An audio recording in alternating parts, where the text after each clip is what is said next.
Hello, everyone, and welcome back to my show.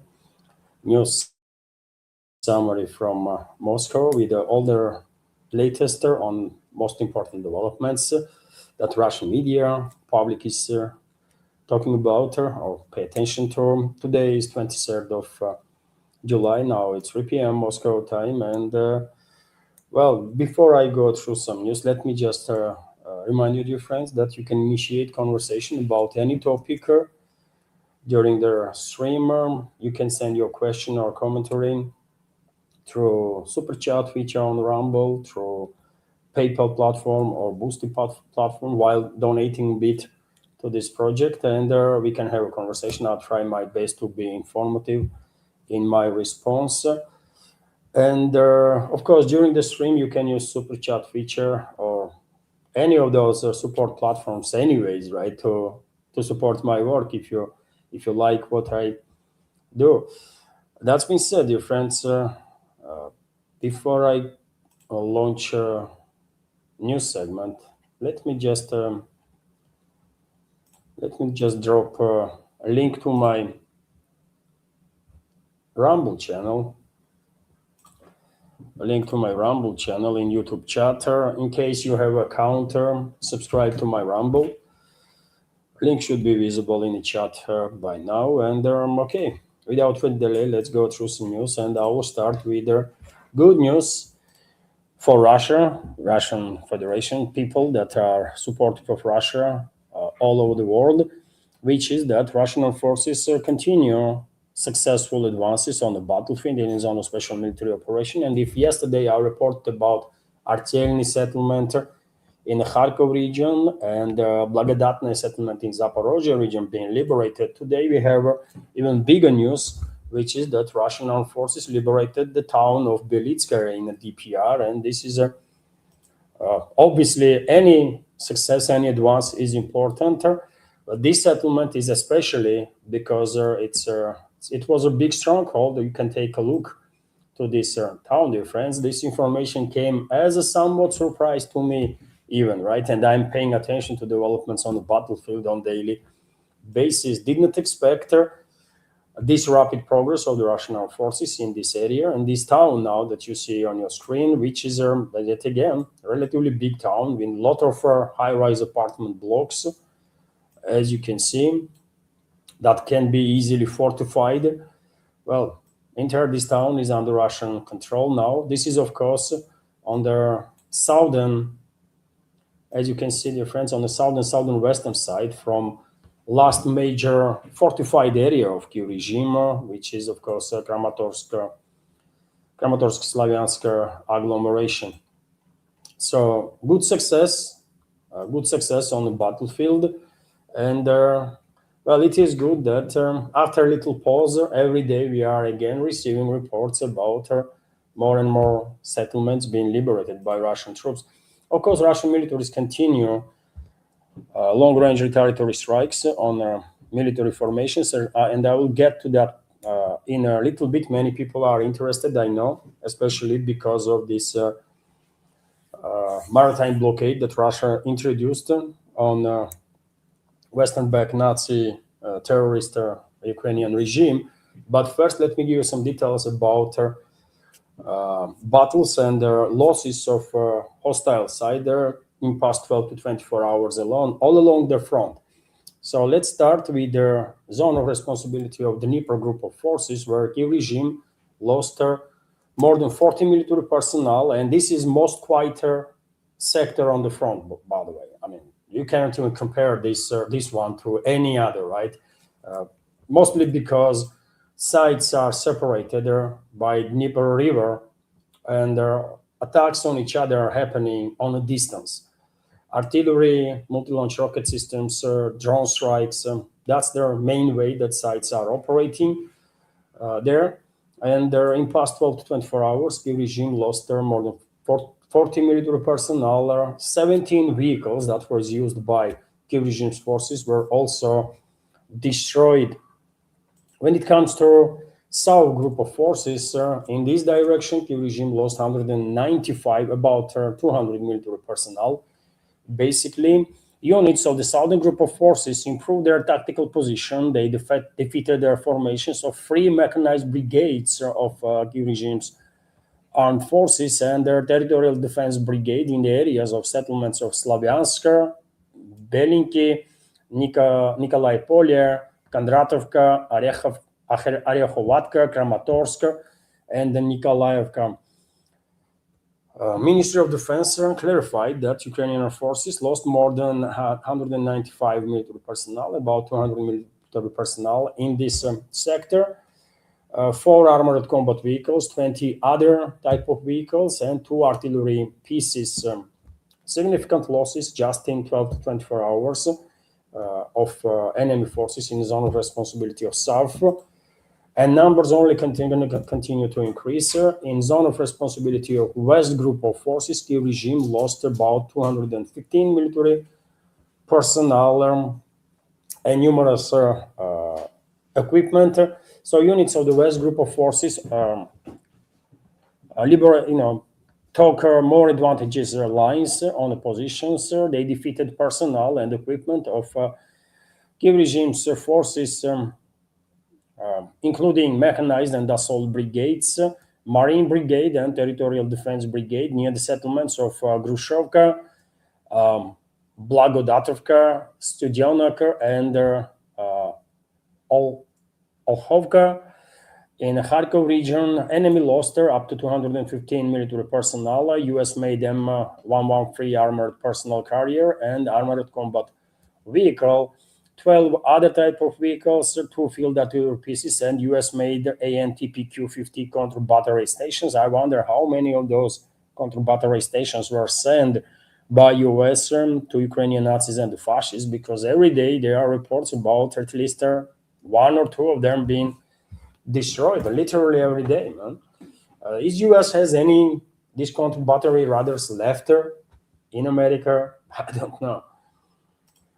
Also, when it comes to zone of responsibility of East Group of Forces, Kiev regime lost 345, about 350 military personnel.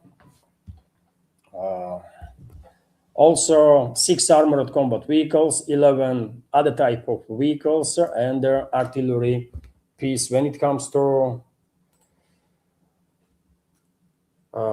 Center Group of Forces, Kiev regime in this area also lost about 350 military personnel, 2 armored combat vehicles, 13 other vehicles, 2 field artillery pieces, 2 electronic warfare stations, electronic reconnaissance station, and another ANTPQ-50 counter battery station. As I said, man, every day 1 or 2 of these counter battery stations are eliminated by Russian troops, practically every day. When it comes to other areas of the battlefield, well, it is a high probability, I guess, that Chernigov region soon gonna become very active, because we have additional information that Kiev regime is deploying in this direction more and more of its troops. And friends, in my previous updates, I spoke about developments in Chernigov region. I shared information that Kiev regime has removed civilians from a northern part of the Chernigov region. There are constant reports about more and more reserves of Kiev regime's forces being deployed in this northern part. And the only question I have personally at this point, what is being planned, right? Is Kiev regime preparing for a possible Russian offensive, sectoral scale offensive operation in the Chernigov region, or it's Kiev regime and its NATO backers that are planning incursion either into Russia's Bryansk region or maybe into Belarus? Chernigov region is bordering with both, right? And who knows, maybe this out of touch with reality Western elites are so emboldened with their fantasies that they have about defeating Russia, that maybe they will order a Kiev regime to launch a simultaneous attack on both Bryansk region of the Russian Federation and Belarus in the Gomel direction, for example. Would not be surprised. Kiev regime already sacrificed tens of thousands of its troops on this suicidal attacks, suicidal sectoral scale counteroffensives, and also during the incursion into Russia's Kursk region. So therefore, nothing gonna surprise me when it comes to reckless behavior of the Kyiv regime and its NATO backers. We will see, but as of now, we have these additional reports that Ukrainian forces continue to increase their number of units in the Chernigov region. 143rd separate mechanized brigade, for example, was almost completely deployed in this direction. And well, unfortunately, I have this negative news that happened literally a few hours ago. At least was reported. One plane, a fighter jet, allegedly crashed in the Moscow region, in Odintsovo area, and a number of sources are claiming that Russian fifth-gen Su-57 fighter jet crashed. Pilot managed to eject. I've seen some images where you can clearly see parachute in the sky. So pilot survived. Plane crashed. Speculations are that it was a Su-57, although I also read on number of sources reports that it was a training combat plane. So if it was a training combat plane, then it could not be Su-57 because two-seater Su-57 two-seater just recently was presented. So those planes have not been produced in mass and definitely have not been transferred to Russian militaries for combat or training purposes, right? So if it was actually combat trainer, then maybe it was Yak 1330. But yet again, speculations are that it was Su-57. I don't know. Unfortunate, of course, especially if it was a fifth-gen fighter jet, because these are quite unique planes, and of course, losing each of these planes is a big deal, right? So I hope it was not Su-57, but most importantly, pilot survived. Pilot did manage to eject, and well, because there is talks about one pilot, that unfortunately supports the idea that it was at least one-seater, right? Because traditional two-seaters, combat trainers, they have two pilots, right? That's the whole purpose. You have an instructor and you have a pilot. But if it was a one-seater, one parachuter in the sky, probably it was just a fighter jet, right? Anyways, probably we will learn some more about it. I really hope it was not a Su-57, but anything can happen. This is equipment, right? Something might go wrong. You might fly into bird flock, right? Massive bird flock, and the engine might take so much damage that both engines will go off. And that is that, right? Plane is done at that point. So things happen. Things happen. Now, when it comes to long-range Russian retaliatory strikes on military, logistical, and energy infrastructure of Ukrainian Nazi and the terrorist regime, energy infrastructure that is related to military activity, we have a lot of reports about Russian retaliations. Today, right now, just a few minutes ago, a number of sources reported explosions in Pavlograd, for example, in the Dnipropetrovsk region. And you can see on your screen aftermath of Russian strike, thick dark smoke, which indicates that something is burning clearly, right? Either fuel or fuel depot or warehouse where some military equipment was stationed. Either way, there was a strike in Pavlograd. Also, throughout the night, different Russian forces were conducting long-range strikes from Sumy region to Odessa region, right? And well, Anatoly Shary, Ukrainian journalist, politician, public figure in exile, this Ukrainian Nazi regime tried to kill him several times, and he lives somewhere in the West, by the way, in Europe. And so Anatoly Shary, who is well informed, has a lot of sources, and he is a big personality in alternative media. So he shared information that throughout the night, Odessa and surrounding regions were subjected to massive attacks involving missiles and drones. That's the information that he received from his sources in the area, and that thing clearly confirms what I have seen and read in Russian segment of media, that there was a significant volume of strikes on legit targets there. And well, also, dear friends, Russia lately began implementing this maritime blockade on Ukrainian Nazi terrorist regime. And well, four more vessels were struck in the Black Sea that was moving towards Odessa region's ports to unload whatever they were carrying for to enhance military capabilities of Kiev regime. And since July 11th, by the way, right, in past 10, 12 days alone, Russian Air Forces already struck at least 28 vessels that were linked to Ukrainian Nazi terrorist regime. At least 28 vessels. In past 3 to 4 weeks, this number is around 50. And dear friends, Russian Federation, Russian militaries get green light to implement maritime blockade basically on Ukrainian Nazi and fascist regime after Kiev regime and its NATO backers began harassing and targeting and attacking civilian navigation in linked to Russia in Azov Sea and Black Sea. So this is retaliatory measure taken by Moscow, which is unfortunate because if you ask me, I would tell you that in my personal opinion, we should impose maritime blockade on Ukrainian Nazis and the fascists from very first day of special military operation. But Russian military is only now, right?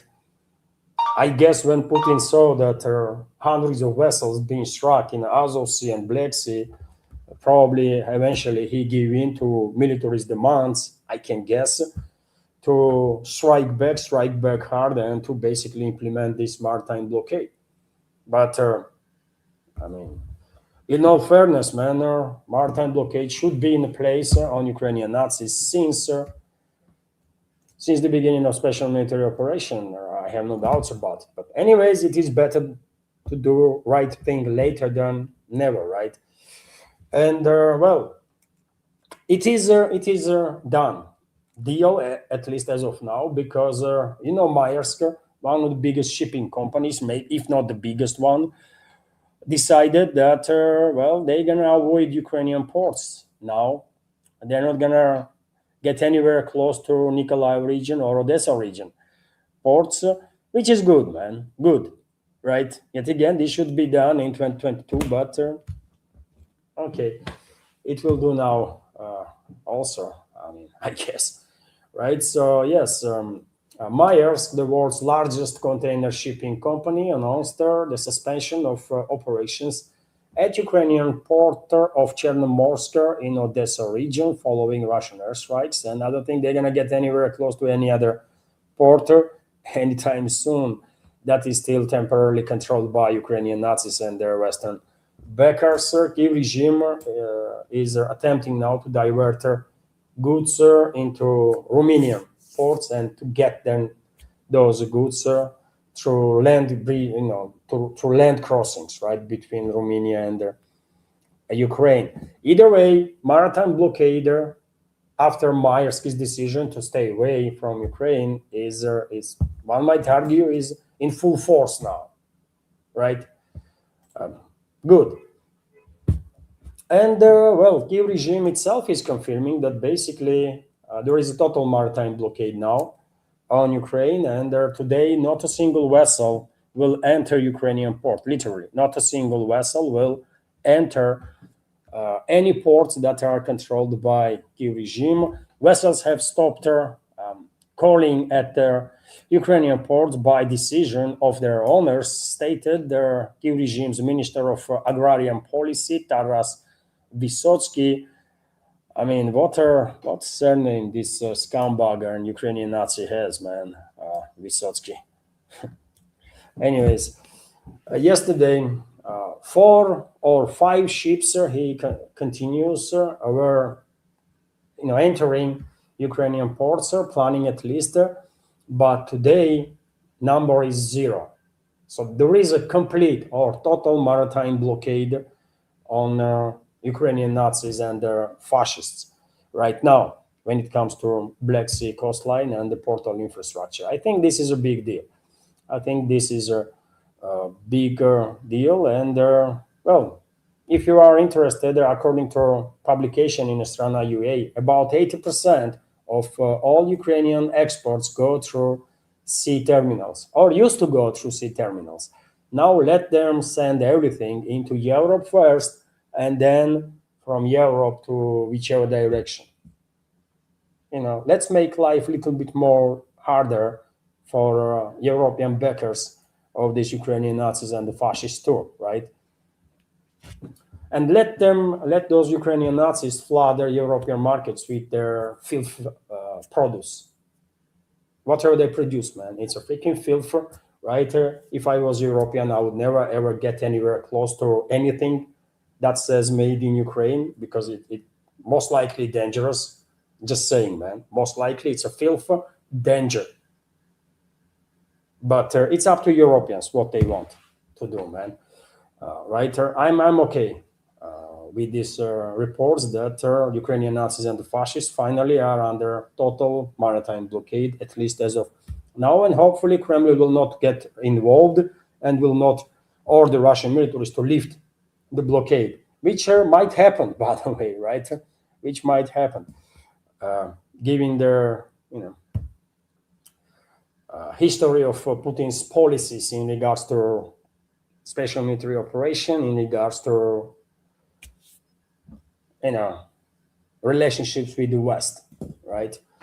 Anyways, there is a lot more news there to share. But before I continue, let me remind you, dear friends, that this truly independent media project of mine that I created, right? And I'm only one that works on this project for 4 years now, isn't it? 4th year. So this project only exists, dear friends, as long as I have your support, community support. And if you like what my programs, if you like what you see or hear, or even if you don't like but want to support independent project, then you can do it through several means. You can subscribe on my Patreon page. You can see on your screen right now, first page of Patreon. When you click to that link under this video in description box, you will see this page. And then you can choose your level of subscription, by the way. It starts, monthly subscription, it starts from $5, and then you can choose, right? 5, 10, 20, or whatever.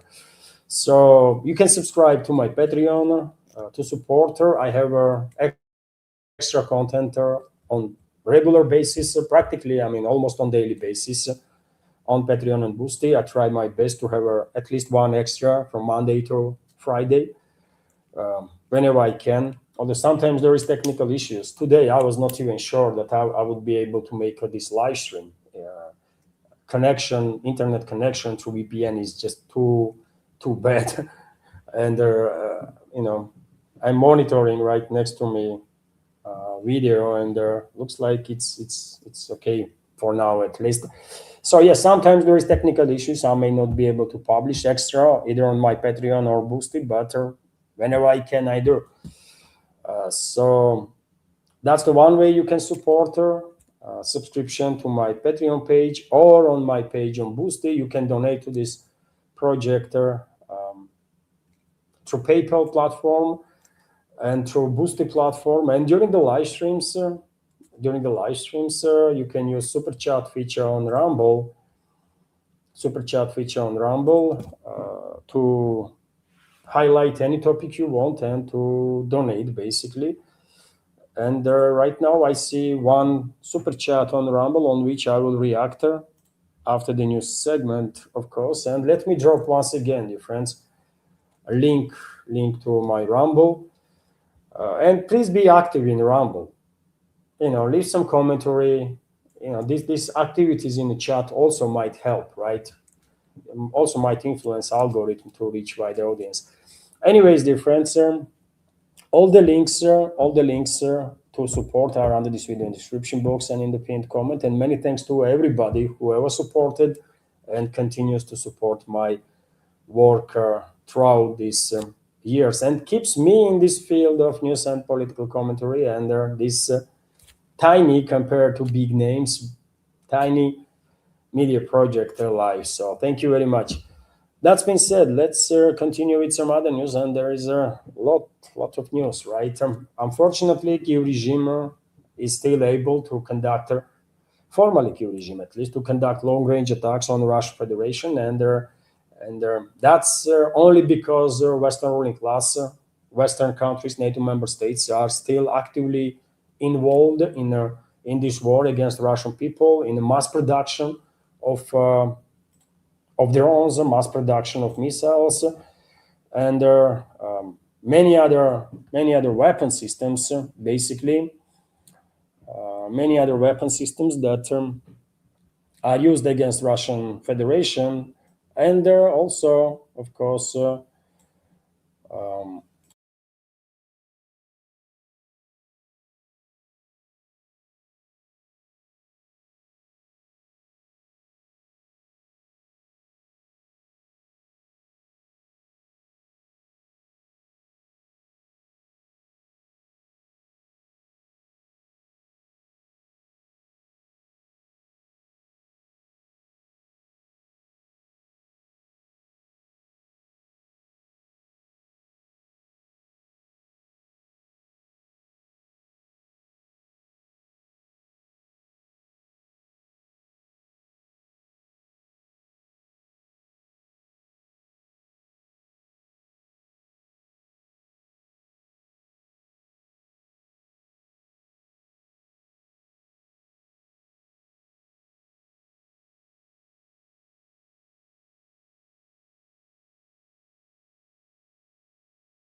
Am I back?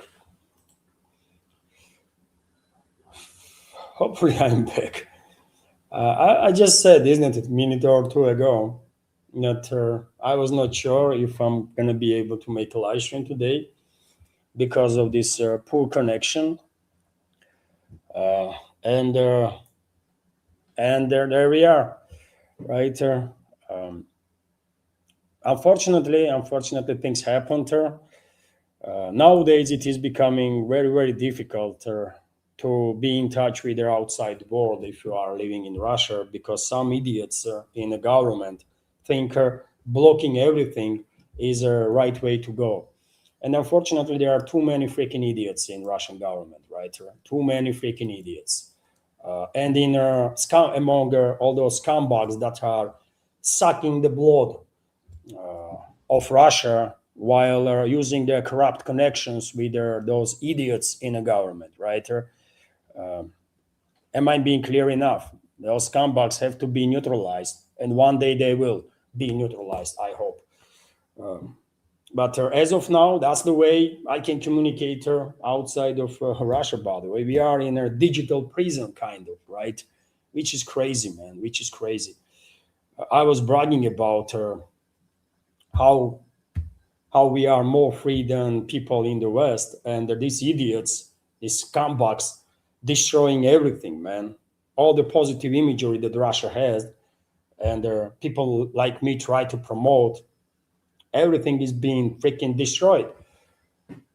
Motherfucking animals, man. That's all I can say about those. Anyways, sorry for my French, but you can understand my frustration. And what the hell? I'm a pro-Russian channel, right? Trying to connect with the rest of the world, inform them about reports in Russian media, situation here in Russia. I'm doing good thing, right? And I can't do it properly because of those scumbags in high echelons of the power that think they have to block everything. Less people know, better for them. I don't know, man. Too bad, too bad. Anyways, anyways, let's continue with the news. I don't even know where I was, but I will continue from this point when I was talking about unfortunate reality that Kyiv regime is, despite successes of Russian armed forces on the battlefield, despite successes of the Russian armed forces when it comes to long-range strikes on enemy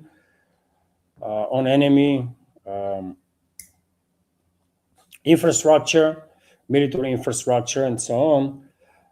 Unfortunately, Kyiv regime is still able to launch these long-range attacks on the Russian Federation, and first and foremost because all these long-range weapons are produced in the West, not in the Kyiv-controlled territory, right? And these long-range attacks will continue as long as there is no deterrence in place between Russia and the collective West. It's just that simple, right? We all understand this. Certain geniuses in Russian government don't really, but well, we are not geniuses, right? So we understand perfectly well what's up and what's going on. And so every day, every night, Russian air defense forces are on highest alert and trying their best to intercept incoming aerial targets, therefore, that are threatening Russian Federation, Russian people, Russian economy. Past night, 223 drones were intercepted over there. Belgorod, Bryansk, Volgograd, Voronezh, Kaluga, Kursk, Oryol, Orenburg, Rostov, Ryazan, Samara, Saratov, Tver, Tura, Ulyanovsk regions, the Moscow region, Republic of Crimea, Republic of Tatarstan, and over the waters of the Sea of Azov. I mean, massive geography, isn't it? Massive geography, and this is happening on daily basis. This is happening on daily basis, which is totally unacceptable, obviously. But well, as long as those geniuses in Russian leadership continue their restrained policies, right, and soft approach towards Western ruling class, towards their Western partners or masters. What is the right word? It's partners or masters, by the way. They're Western partners, let's say, right? Then that's what's gonna happen, right? RIA Novosti is also reporting that drones targeted fuel and energy facilities in Ulyanovsk region. There was some damage that was done as a result of this. As a result of these attacks, also there was long-range attacks on Bashkiria region of the Russian Federation. Subankolova in a production and their dispatch station is which is a part of Russia's critical infrastructure for their fuel and energy complex, was struck and damaged. This complex plays a key role in terms of oil transportation through pipelines. Unfortunately, damage was done there, and also there are reports that Tatarstan was targeted, Tatarstan Autonomous Republic of the Russian Federation, and one of their main targets of Kiev regime was Whiteberry's warehouses. In Tatarstan, there is one of the biggest Whiteberry's warehouse that is located in the Kazan area. Kazan is, of course, capital of Tatarstan. And believe it or not, but throughout the day, at least since this morning, in Russian segment of media, there was very little report, practically nothing about these attacks on Tatarstan. So therefore, I cannot tell you, dear friends, what scale of damage was done to that Whiteberry's warehouse, if this logistical center was even struck, or all drones were intercepted. Either way, Whiteberry, this Russian analog of Amazon e-commerce business, a big one, massive one, by the way, is definitely experiencing dark times, and would not be surprised at all if Whiteberries will just go out of business completely. Because they are losing warehouses every other day, and it's a big deal. It's a big deal because Wildberries is not just provides connects thousands, tens of thousands of small businesses, small and medium businesses with millions of customers throughout Russia and in neighboring countries. But also, Whiteberries is one of the biggest taxpayers. So Russian society is losing, Russian economy is losing, and Russian budget is losing as a result of elimination of practically entire sectors of Russian economy that is done by Western ruling class with total impunity, which is insane, right? Insane, but this is happening. Western ruling class, British secret services, militaries are able to destroy entire segments of Russian economy with total impunity, and at the same time kill as many Russian citizens as they would wish, right? Same goes for American militaries and their intelligence services, American ruling class. Take any other NATO country, by the way, right? All of them are up to neck in the blood of Russian people. And we are still not retaliating on those criminals, right? But it is what it is. And well, as I said, this frustration, by the way, is noticeable not just in Russia in regards to this due to this criminal activity, terrorist activity of the West, but even inside the West, by the way, many people are asking questions. What the hell is going on? How come that Russia is tolerating all these acts of wars on Russia? For example, Tucker Carlson was speaking to artists, journalists, and he said that he was in UK. He was in UK, right, recently, and spoke to someone there, politician, journalist, some public figure. And he was saying that, guys, you cannot strike Russia and kill Russians with total impunity forever. One day, you're going to deal with the consequences. And you know what was the answer? That This could not happen. Western ruling class, by the way, is actually extremely confident that as long as Putin is Russian president, Russia will not retaliate. No matter how many Russian babies they will kill, no matter how many Russian women they will kill, Russian elderly they will kill. That's the attitude in the West, which is yet again, man, extremely dark reality of the modern times, but nevertheless, it is the reality. That's what Putin did, man. And that's why I'm calling Putin and his inner circle dream team for enemies of Russia. Dream team in the Russian government for Russian enemies. Not for Russian people, but for Russian enemies. That's what they are, actually. Willingly, unwillingly, that's the topic for investigators, right? And there will be investigations, I'm quite sure, by the way, and Russia will go through massive process of deputinization, 100%, right? It's inevitable, absolutely inevitable. But right now, unfortunately, Russia is led by that individual and his inner circle, and you can see the results. You can see results, right? I don't even have to say anything. You know how great leader Putin is for Russia during the war times. Total embarrassment, right? Total freaking embarrassment, man. I can give you a short video. I can give you a short video of this comment from Tucker Carlson, actually. Hopefully, Michael Walker, and there will be no more freaking technical issues. Enough for today, man. And I hope whoever leads, by the way, these restrictions on all sorts of platforms here in Russia, hopefully those elements will be investigated and will end up in taiga, warming up air for rest of their freaking lives, right? That's the only thing they deserve, I think, for sabotaging Russian Federation from within.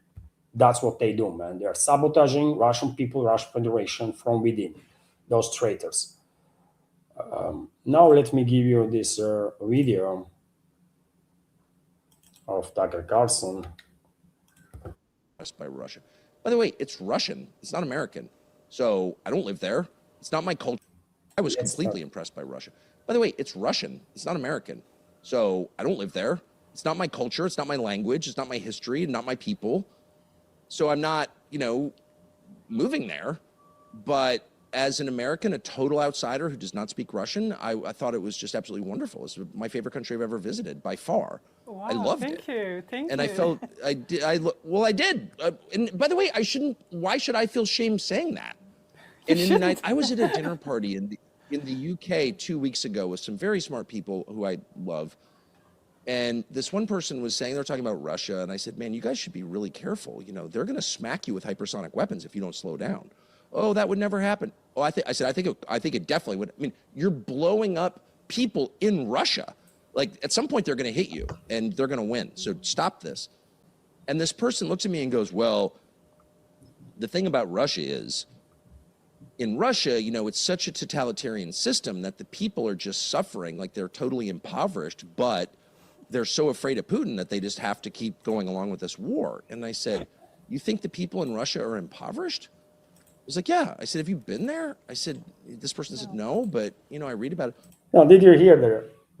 Many people in the West actually thinks that way, right? That everybody is terrifying of Putin, and God forbid you say anything critical of Putin, you're gonna die straight away, right? So that will be last day of your life, that kind of shit, right?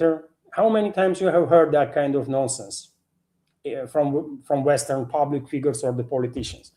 I mean, do I look like I'm afraid Putin, by the way, honestly? Do I look like I'm afraid freaking Putin? Or anybody in his freaking inner circle? Do I give a fuck about Putin whatsoever? Is he dead or alive?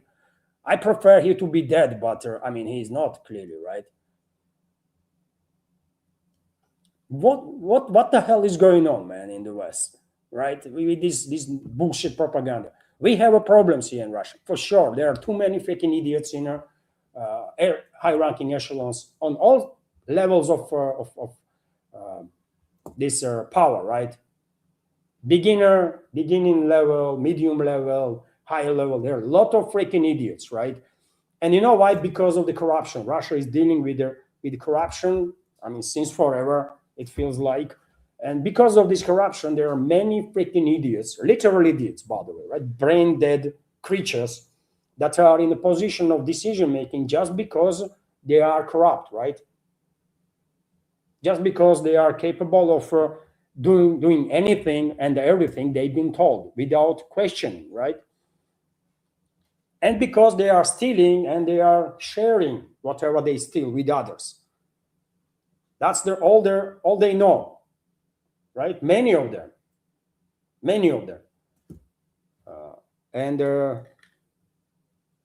And therefore, Russia is being sabotaged from within by these corrupt officials. That's why I was saying always that Russia's worst nightmare, worst enemy is corrupt officials and the corruption. Because this is true, by the way, and this is true for everybody, not just for Russia, but for every other country, for every other society. Corruption and corrupt people are most dangerous thing that one might face, right? 100%. And therefore, Russia is being sabotaged from within. There is these restrictions in the place, right? Some things are happening that nobody fucking understands. Why is that? Right? Makes no sense. But, well, you know, those are idiots in the position of decision making. They don't care, right?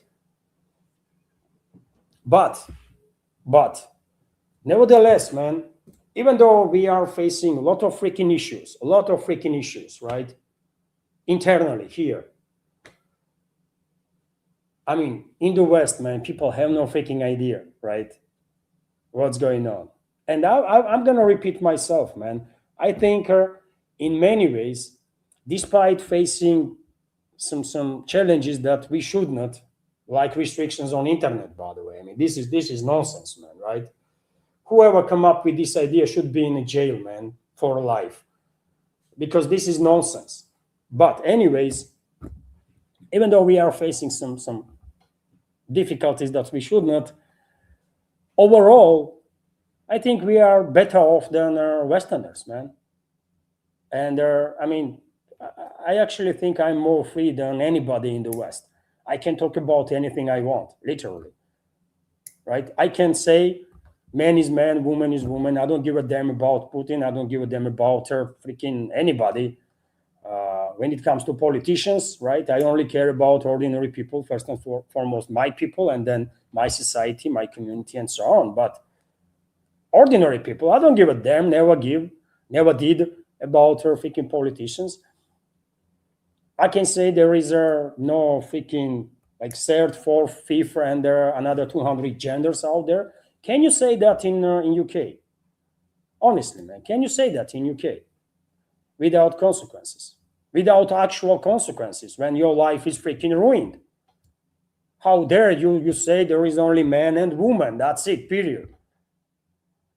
People end up in a jail because or being questioned and harassed by police in UK because they published freaking caricature on Stammer, former prime minister. Am I correct, man? Am I exaggerating something or anything?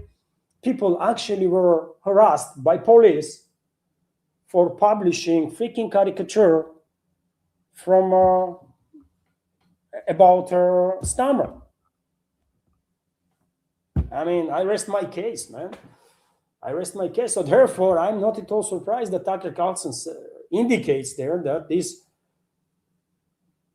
not very stupid people, let's be polite, that he spoke to or had a dinner with 2 weeks ago, no wonder they are misled, right? And have no freaking idea what is going on, what is happening in Russia. And the only way to understand is to come to Russia, man. Just come to Russia, just walk around, right? Speak to people, man. And you will find out Russia is still best country for living, by the way, when it comes to, or one of the best. It's a preferences also, right, comes into place in that case. But I think Russia is definitely among top countries for living in this world, and for sure in a, let's say, in a Christian world, for sure. Anyways, let's listen what Tucker has to say next. I was like, look, I'm not an expert on Russia, but I've been there a couple times. Moscow is way nicer than London. Are you aware? It's also bigger than London. Did you know that? And true, by the way.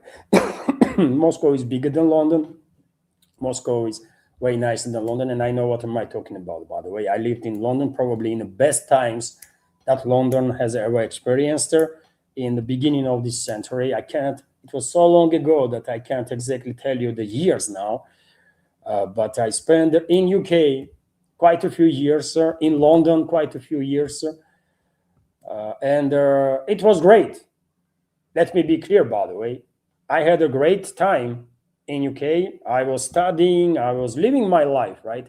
I was too young, too stupid, and I missed the opportunity to travel around and get know better the local culture, traditions, or I mean, just travel, man. You know, you have opportunity. Just go up north to Scotland and then all the way south to, what the hell is that city, by the way? That Cardiff, right? That you have on the seaside. Okay.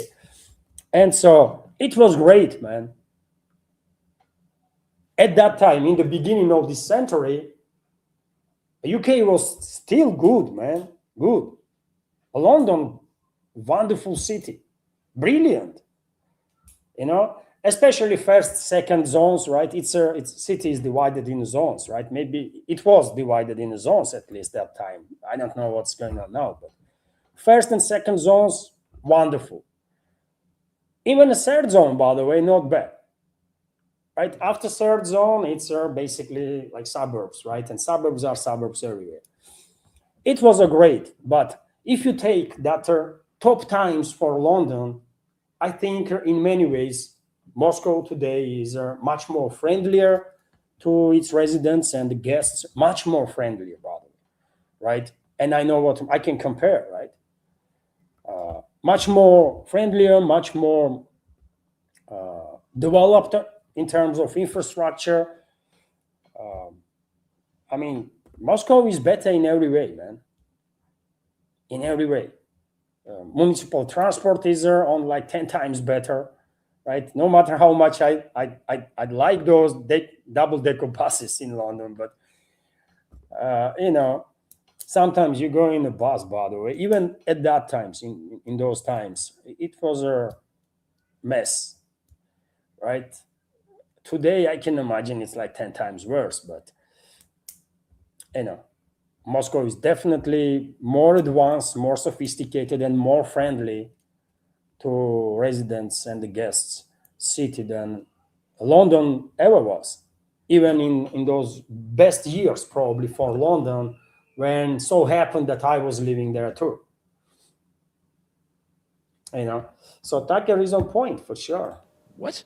And they looked at me like I was like a Russian agent or something. Yeah, that implies, man. Whenever you say anything nice about Russia, then everybody, all brainwashes, not everybody, but all brainwashed are idiots, man. Gonna look at you like you are freaking zombie or something, you know? Or Russian spy. And that's a tragedy too, man. That's a tragedy when people are brainwashed on such a scale, you cannot really explain them to, I mean, anything. You can come to Russia, live here for quite some time to actually get know people, situation. And once you go back and share your experience, your first-hand experience, they would not believe you. They will just freaking not believe you, right? And they would probably assume you've been recruited by FSB or something. You know, how dare you say something nice about Russia? This is a tragedy, first and foremost, for Western societies, man, I think, right? Because it's not good, man. One should be able to appreciate, right? Anything good and positive that is in other parts of this world. And that's why so many years has passed. UK, by the way, is among leading countries when it comes to enemies of Russia due to criminal leadership of UK. But have I ever said even a single negative word about society in UK or my experience that when I was living there? No, I didn't. If I ever mention the topic, I always highlight how appreciative I am for those great years and positive memories that I had from the country. And I can say it, man, and no one gonna call me a freaking British agent or something here. But you do the same in UK, you're gonna be blamed, man. You might even end up in a freaking police or something, you know. Anyways, what I want to say is that Tucker Carlson mentioned there in his speech that he told his British interlocutors that they cannot strike Russia with impunity forever, right? And one day they're gonna have to deal with Russian hypersonics. And those Brits say that no, not happening. Russia will never do anything, right? And that's too bad, man. That's too bad, and that's the result of these restraint policies of Putin, right? That's what he did, man. That no one is taking us seriously no more, right? No matter what they do, they have not even slightest fear that there might be consequences for that. And this is not normal when a nuclear superpower is being put in such a position. It's not normal, man. It's extremely dangerous. And that's why I'm saying that this restraint policy is bringing us closer and closer and closer to scale of confrontation between NATO member states and Russia that easily could be avoided if we never ever mess around this restraint policy and strike back on NATO member states whenever they cross the red lines, right? Whenever they cross the red lines, so that restraint would never actually break down as it is right now. You know, and I don't think one have to be a freaking genius to understand this, but yet again, let's continue with some other news. What I also have I bookmarked here. Well, I have news about Putin, right?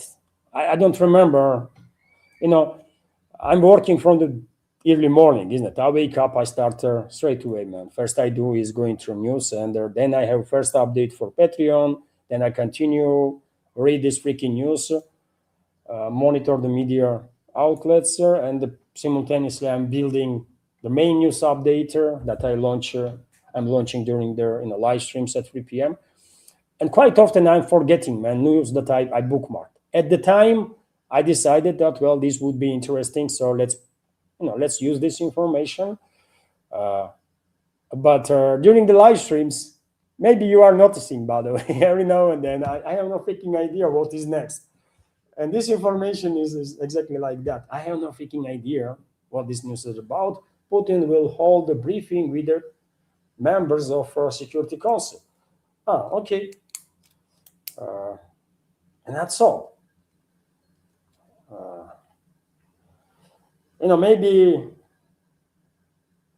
Maybe, I mean, who knows, man? Maybe today will be the day when Putin will tell Security Council that, you know what, guys, I try my best with the diplomacy, with the restraint, with all the other nonsense that everyone knows from the beginning that was a nonsense, except me. Maybe he will acknowledge that, and then he will say, and from now on, you know what, I'm going to listen to you more, right? You are experts in your fields, right? So let's take a step by step now in ways you think is necessary to restore deterrent and to stop these long-range attacks on Russia. Maybe today is going to be that day. Theoretically, it's possible, even though I don't believe this will happen ever, but theoretically it might, right? Because, things happen. So I guess that's why I decided that I'm going to share this information that Putin is having a meeting with Security Council. Who knows, man? Who knows? Maybe he will finally listen to people that are much more capable intellectually than Putin is, right? And I'm not saying Putin is stupid, man. No, he is definitely not, right? But I'm saying that his reading of the big picture is incorrect, and he's pushing Russia towards disaster with his restraint policies. That I can say with 100%, with no doubts. And hopefully he will realize that. He destroyed, by the way, everything he built during the peace times, he destroyed in the past 4 or 5 years, man. I mean, history knows such instances. History knows such instances when first half or even more of leadership, this or that figure was doing quite okay. And in later years, they literally destroy everything, all the achievements that they had in the past. And I think Putin is repeating exactly that path. But yet again, even though I'm skeptical, who knows, maybe he will say today to Security Council that he is no longer insisting on restraint policies, and it is time now to act a bit differently. And you know what? Because Russian military has actually implemented their maritime blockade on Kiev regime, I will say, and that was done because I guess Russian militaries insisted on that, right? I think Putin would never ever come up with that idea on its own, right? He has different takes. But I guess he listened to Russian militaries that it is time to do some serious stuff. And if so, then that means he's still capable of listening to other people. I hope so, man. I hope so. Day he goes on offensive on a Western ruling class, by the way, I'm going to become a freaking massive supporter of his policy. I am now critical, right? Very critical. But day he goes after Western ruling class, I'm going to be biggest freaking supporter of that policy of his. I'm never going to be Putin supporter in general. I'm never going to vote for this guy, right? Never. Never did, never will. But if he goes after Western ruling class now, if he authorizes Russian security services and militaries to restore the deterrent with the collective West, I'm going to be biggest freaking supporter of that particular policy. 100%, man. You know, 100%. And that is that. So, and I'm saying, and by saying so, I'm just demonstrating that my criticism is coming from good place, man. Maybe I'm not a supporter of Putin, but if he does something good, man, I will applaud 100%, man, and I will acknowledge that was brilliant move, that was good move, you know, because I want Russia to succeed, and I want to believe that Putin wants the same, Russia to succeed and Russian people to be safe, you know. Let's continue. And meanwhile, in Ukraine itself, there is a new polls published, by the way, from a rating group. And according to this rating group, Zelensky is on the 4th place when it comes to trust of people. First is Zaluzhny. Second, you know who is second? Former Minister of Defense, Fyodorov, that Zelensky just fired a week ago, right? Third is Budanov, another terrorist and a mass murderer, former head of main intelligence directorate. And on the 4th place is Zelensky.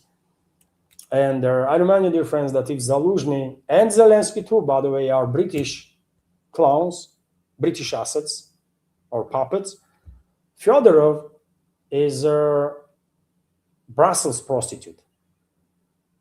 When it comes to Budanov, he's a CIA prostitute. That's their, three main groups, right? Three main forces that are messing in Ukrainian affairs and are pushing Ukraine left and right, in whichever direction they want or can. So London is, of course, leading, has much more powerful grip on Ukraine than either Washington or Brussels or Paris, EU, let's say. Washington is second when it comes to level of influence. Some might argue even first, but I doubt that. And well, lately Brussels definitely, or EU, let's say, definitely demonstrated that they also have some tools.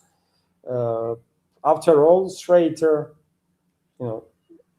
right away, as Zelensky fired Fyodorov, EU was able, through its NGOs that they financed in Ukraine, to push people out of the streets, thousands of people out on the streets to protest against Fyodorov's firing and their demand and Syrskyi's removal, and there are some other things, and they succeeded. Syrsky is gone. Zelensky was forced, Zelensky, and that means London, by the way, was forced to remove Syrsky. And of course, because Zelensky is a used condom, they're going to get rid of him. It's just a matter of time. They're going to get rid of him, and their race is beginning now between London, Washington, and Brussels. Which candidate of which of these three will replace Zelensky? We will find out. As of now, London is in better positions, of course. Washington is also influential, and Brussels is gearing up. EU is gearing up too. Meanwhile, there was a meeting, by the way, that I announced, I reported about yesterday between Russian Foreign Minister Sergei Lavrov and U.S. head of U.S. State Department Marco Rubio. Meeting happened in Manila, right? Yes, in the Philippines, on sidelines of ASEAN summit, and a meeting lasted just about 35 minutes. So you know straight away this was nothing serious. This was nothing burger. Maybe initial plans was different to have actually serious talks, but something went wrong, and I can imagine what that something could be. I guess American side asked Russia or demanded from Russia to stop assisting Iran with intelligence and everything else. And Lavrov might say in response, you know what? Stop assisting Ukrainian Nazis and the fascists with intelligence, weapons, money, everything else, and we can talk. And I guess that was it. Rubio had nothing to say after that. They just sit there for 30 minutes and then move away, right? Some people are pushing the narrative now that main topic of discussion was Ukraine. No, man, are you kidding me? What Ukraine? This meeting was initiated by American side. Maria Zakharova stated that it was Marco Rubio, that insisted this meeting to happen with Lavrov. And right now, most important topic for US is what? Elimination of its military assets by Iran in the Middle East, throughout the Middle East. And Iran is striking hard, man. And probably Washington thought that, you know what, I'm gonna now bully these guys here, demand that they stop providing Iran with anything. And well, Lavrov is not a person, by the way, that's gonna allow anybody, right, to bully him. He already told Rubio to go and F himself, right, during the phone conversation. There are different reports about that, but Lavrov already appointed to Rubio where his place is. And it would not be difficult for Lavrov to do the same during the face-to-face meeting. So that was it, man. Rubio begged, I will say, Lavrov or Russia to stop assisting Iran in eliminating US assets throughout the Middle East. Lavrov responded that Rubio can go and F himself together with everybody else in the Trump's administration, and that is that. Then they pause for cameras and continue their day. That's what I think. I don't, they probably did not even share single sentences about Ukraine. But of course, during the public statements, they will mention Ukraine, right? But that's what happened, I think. That US tried to push Russia, and Lavrov says, no, no, no, no, you don't mess around, right? And Lavrov yesterday already made it clear where he stands. He directly accused US of being involved in strikes on the Russian Federation. So Russian foreign ministers and foreign ministries' position of Russian deep state is very clear, let's say, right? In regards to the US or in the collective West. US is directly participating in the Ukrainian strikes against targets inside Russia by supporting with weapons, intelligence, and their communications. Lavrov stated, and he's 100% correct. 100% correct. Despite Russian president having some soft place towards US administration and being very hopeful, at least until now, that he can build some bridges with Washington. Well, Russian deep state or foreign ministry, I mean, they know more, they know better. It's their job to know more and better. And they are very clear about their stance, right? US is an enemy of Russia and will be designated as an enemy of Russia as long as they are involved in this war against Russian people. That's it. They use different words, obviously, but I mean, US is directly participating in Ukrainian strikes against targets inside Russia. That means US is an enemy, right? Friend does not do this kind of stuff.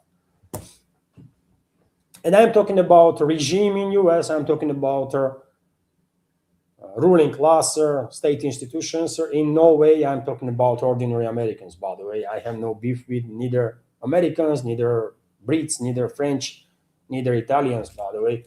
God bless them all, right? I have no beef with no ordinary people, no matter from where they are. We always talk about regimes, right? Regimes, political class systems.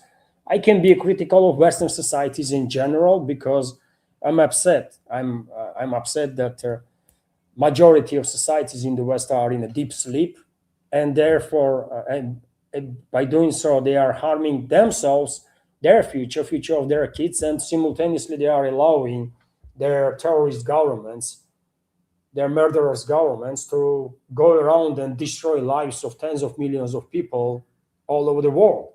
So it is upsetting, obviously. But yet again, those people are in a deep sleep. So what you gonna do, right? All I can say is it's a sad, right?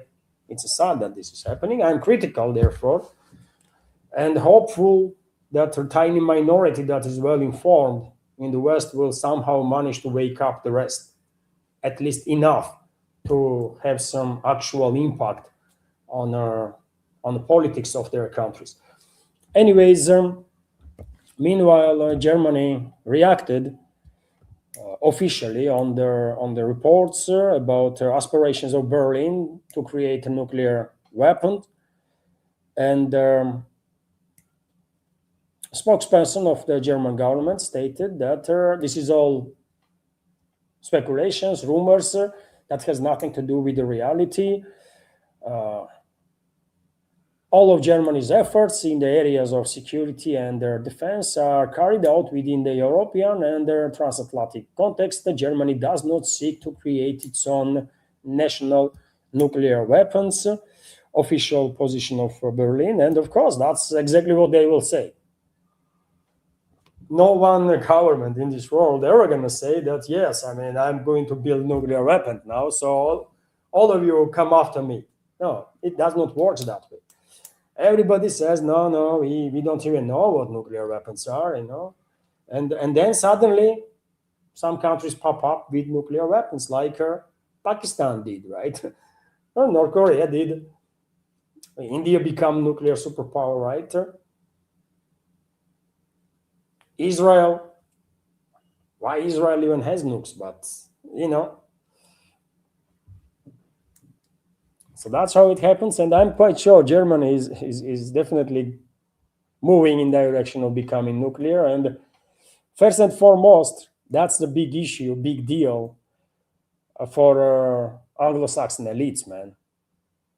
Not even for Russia, even though right now Germany is led by extreme Russophobes and Germany is among leading countries when it comes to this war against Russia. But nuclear Germany is not so much trouble or threat for Russia as it is trouble and a threat for Anglo-Saxon elites, because they will find it even more difficult to control this country and this nation.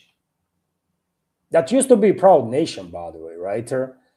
But in Western Germany, after French, British, US occupation, they did something to people, man.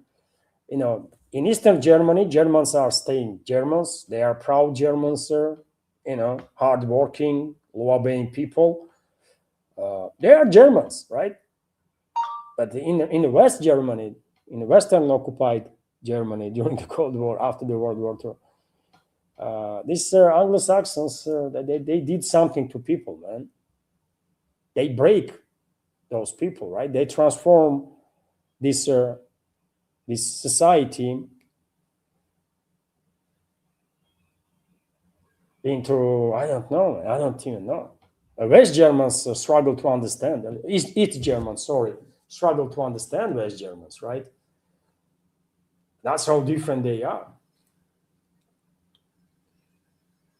But nevertheless, you see, AfD is gaining momentum. AfD is the most popular party where in East Germany, where people still are proud to be German, right?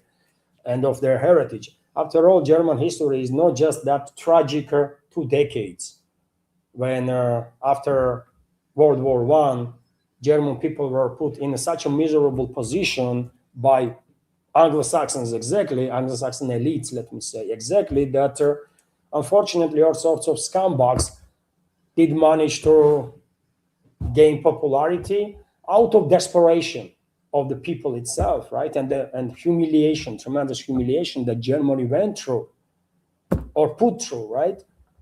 And then that tragical 2 decades or 2, 3 decades happened, right? But German history is much deeper than that.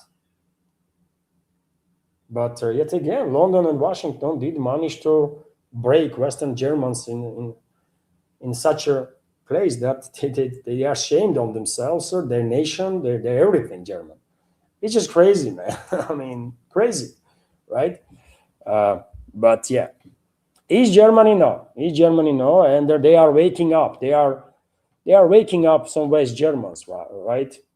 Many people in West Germany also beginning to see. I mean, yes, there was a tragic, shameful pages in history, but there was some good stuff too. You know, Germany was a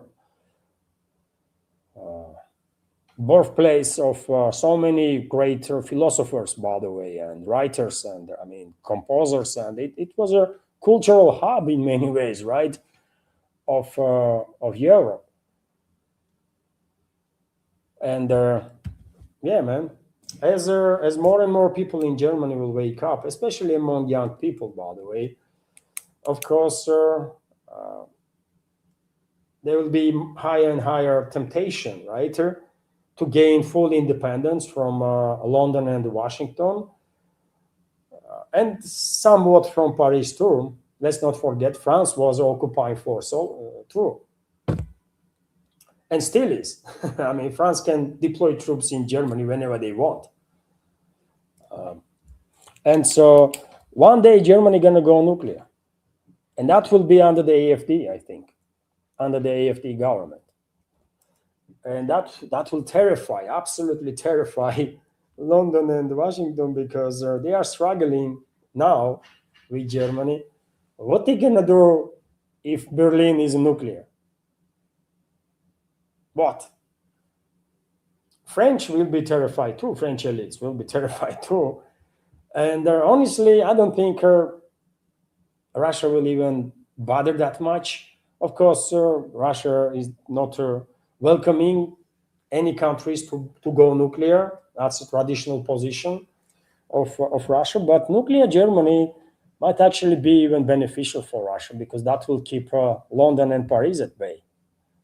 And potential alliance between Russia and Germany, by the way, was always something that was terrifying London, especially London. I mean, partially Paris too, but especially London, because France France always will have a choice to join such alliance. So yeah, interesting topic. But as of now, of course, German officials will deny that they have any aspirations to build nukes. Understandable. Some more news difference. Some more news.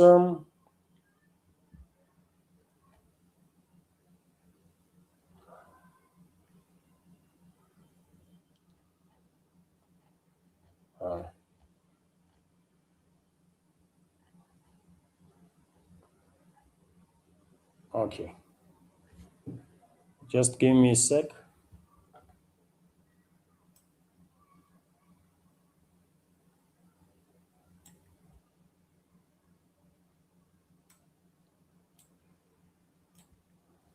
And so, Middle East, of course, Middle East. Trump yesterday threatened Iran that every time Iranian militaries will strike any vessel in the Strait of Hormuz or anywhere, U.S. will destroy bridge or power plant on Iranian territory, including inside the Tehran. Also, for whatever reason, Trump loves to talk this genocide talk, that they will obliterate, they will destroy, they will do this and that. I mean, someone have to tell him that he is a president.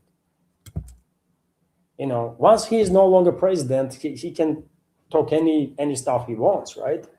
But at least as long as you are president, act like a bit more serious, for God's sake, right? Why he is acting this crazy? And why he thinks that he is in a position to threaten Iran?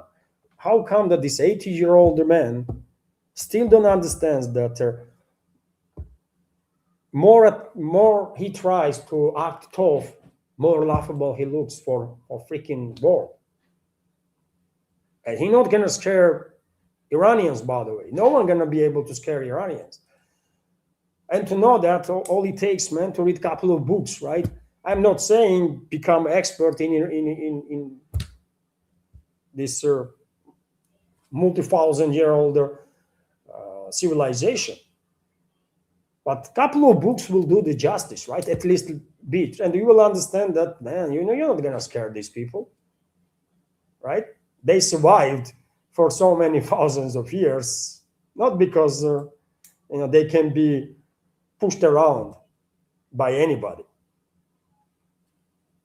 So what the hell, man? Iranians are reading this stuff and probably are thinking that, it is time Trump to be taken in a freaking psychiatric clinic. And probably they are correct. Not probably, they are correct, man. If anything, Trump should be in a psychiatric clinic and treated. Because he's acting like crazy, man, actually. Meanwhile, even US media now acknowledges what I was saying for many, since the beginning of this so-called previous ceasefire, that US is deploying more and more military assets towards Middle East, while trying to do this in as secrecy as possible, but nevertheless, more and more assets being deployed into Middle East instead of removing the assets, despite all sorts of negotiations, memorandum of understanding, and everything else. And now, some members of our community probably were saying, no, Levan, it's, you see the escalation, US is removing now assets because there is no war, right?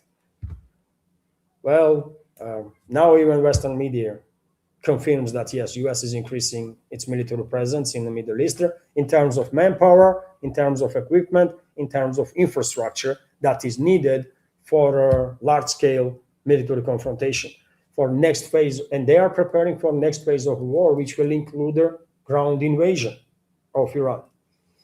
And on this matter, Wall Street Journal, for example, reports United States is deploying additional troops manpower, that is, medical personnel, infrastructure, that is, and the weapons to the Middle East to give President Trump greater options for a forceful response as he considers a wider conflict with Iran.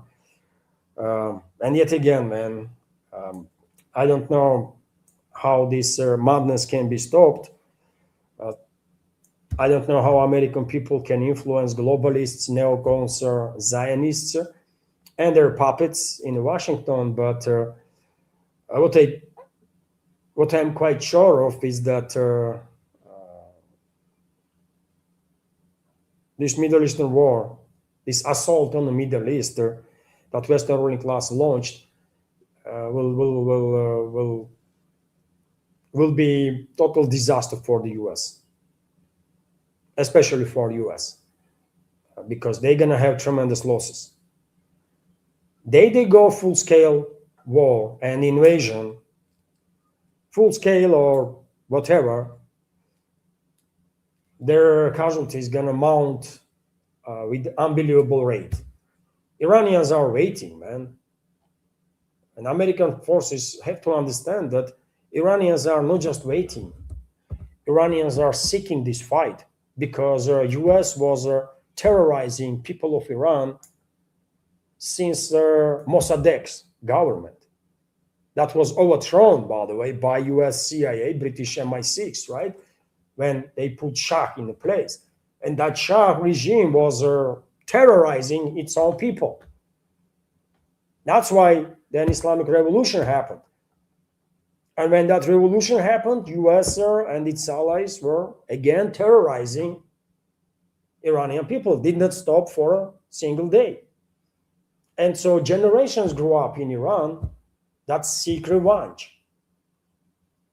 And I'm quite sure, man, many Iranian militaries are, can't wait before they will have opportunity to get engaged in a fight with Americans and their allies. So US is moving into ambush, man. Is that difficult to understand that US is moving into ambush that Iranians have created and prepared for freaking decades, man, decades and decades. And every time Pentagon was conducting large-scale exercises, right, imitating attack on Iran, they were losing. US never won in exercises, and they were losing with the tens of thousands of casualties. So I don't know, man, what American people actually can do in this situation, but if anything is possible to stop this madness, they have to try. They have to try because US troops are basically about to be sent into a trap. Well-prepared trap. So that's how it is. And when it comes to air campaign, I already said in my previous updates that US is struggling with their air campaign because they have very few long-range missiles, first and foremost, and also they have very few targets. Iranian militaries have been decentralized, right? This mosaic defense means that their forces are spread around this massive country, right? And you can imagine how difficult it is. And this is a mountainous country. This is very, very mountainous country, man. Look at the map. Terrain is horrific. Just take a look, man. It's like entire country is mountains. If you take Switzerland and make it like 1,000 times bigger, right? Entire Iran is a mountainous area with some valleys in between mountains and stuff, canyons and so on. And there is plenty of places where you're gonna hide your weapons, right? You're gonna hide your units. Plenty of ways to do the job without being detected, either from satellites or through spy drones. Some units will be detected, but most will not. And therefore, once US moves in with its allies for sure they're going to end up in a trap. And that's why U.S. Air Force is also Air Force, Naval Force, Naval Aviation. They are struggling with the targets. They don't know what to hit. And there are instances when U.S. militaries are striking same place, third, fourth times, which makes no freaking sense, isn't it? Literally makes no freaking sense. You already struck this building, man. It's freaking destroyed. And you are going to strike it again and then again and again. Use weapons that you already have very few of. But they don't know what to strike. They literally don't know. And that frustration probably influences Trump. And that's why he's every now and then threatening, we're going to destroy bridges and energy infrastructure. Because yes, I mean, when it comes to bridges and energy infrastructure, there was attacks, obviously. There was attacks on the bridges, on energy infrastructure, but there was not a massive scale attack, or US militaries were not that focused to eliminate the entire energy sector. So if they will receive order, well, they know where those plants are, right? Hydroelectric power plants, thermal power plants, and so on. So they will have some targets in that case. They know where bridges are. But right now, when it comes to looking for some missile launchers, air defense systems, some units that are operating with the drones, they're having a hard time, man, because it is not easy to detect these forces on this massive country, which is extremely mountainous, where you can have 10 million places to hide.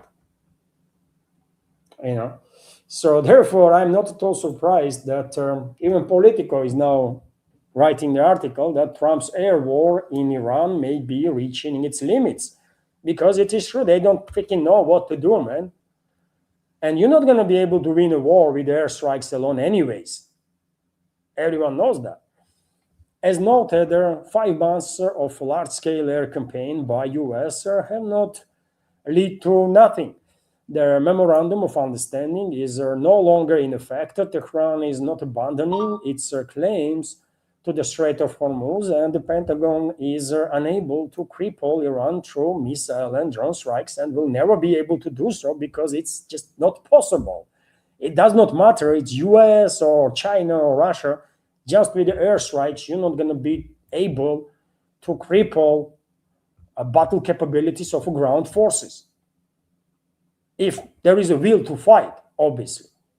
And in Iran, there is clearly will to fight. They already demonstrated. It's not Iraq, man. Iran should not be mistaken for Iraq, where entire freaking armies surrender without single shot being fired. Iran is different, man. Different. So yeah, Politico finally acknowledges that what I was saying, I don't know, for a very, very long time, that U.S. air campaign is struggling, understandably so. And it's not just difficulties with their targets, not just difficulties with their munition, long-range munition, especially while skies have been denied. Sky of Iran has been denied by Iranian air defenses for U.S. Air Force and its assets. Those are factors, obviously, big factors. But there is another one. There is another one which are not really being talked about. And this another one is tiredness of airframes. U.S. aircrafts were working with a massive load for many, many months now without proper checkups, without proper engineering being done on them, right? And even though already there was many instances when US lost aircraft, different type of aircraft, for technical reasons, as time goes by, more and more planes will experience emergency situations due to technical issues. Because every plane, by the way, I mean, every hour of flight requires many more hours of technical work on the plane. That's how it was always. And because US is unable to provide necessary technical maintenance for those planes, neither in the Middle East, neither around the region, neither in Europe, for example. In UK, there is a US strategical bombers, right, that were participating in the bombing campaign of Iran and still participate. And so instances when they will experience technical difficulties will only increase. Probably there will be much more losses due to this technical stuff than it was until now. And US almost lost strategical bomber yesterday, as far as I can tell. US almost lost a strategical bomber yesterday. Two B-1 bombers took off from Fairfield Air Base, Fireford Air Base in UK, and after 6 hours, one B-1, turned around and went back. Right, only one was able to continue flight to participate in a nighttime bombing campaign of Iran. So out of two planes that were launched from UK, one was forced to abandon the mission. That's a 50% in that particular case. But I think in reality, approximate percentage of actually battle-capable units in US Air Force is no more than 50%. And that's another reason why a US air campaign will fail. Already failed, but will continue to fail. And experts in Pentagon should know this, right? Probably they are informing White House, US political class, but I guess they've been ignored. Meanwhile, Yemen acts on its promise of blockade of Saudi Arabia. And, we have reports that in the Red Sea, from which Saudi Arabia was exporting millions of barrels of oil throughout this crisis, by the way, two Saudi-linked tankers were struck by Ansar Allah movement, Yemeni's Ansar Allah movement. One tanker is Layla. Another one, I don't know the name, but videos are circulating, by the way, on internet, with one tanker being totally engulfed in fire, completely destroyed, and that's sad. That's very unfortunate.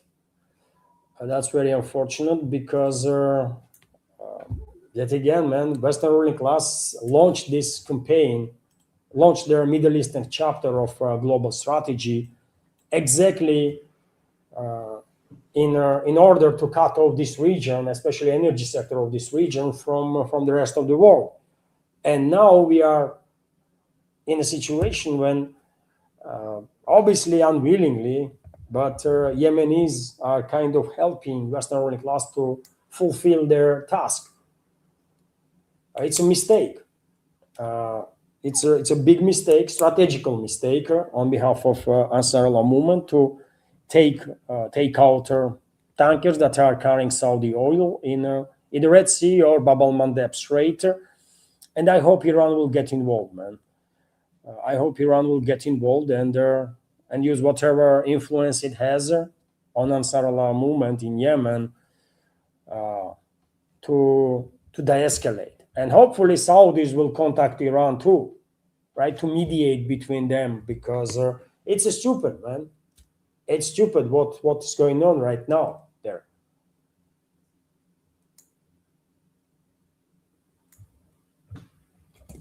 Both Saudi leadership and Yemeni leadership, they are playing in hands of Western ruling class that wants to engulf entire freaking region of Middle East into fire of violence on ethnic and religious lines.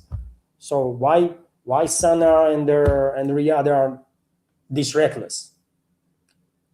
Mostly Riyadh, by the way. Sana is responding. Yemeni Houthis are just retaliating, although they could choose some other ways of retaliation, not necessarily freaking striking the oil exports of Saudis. But okay, at least hopefully from now on, Tehran will get involved and do something about it, because this is insanity, man. This is insanity. To play in hands of your enemies, are you freaking stupid? Idiots, man, I'm telling you. But yes, they struck, man. They struck.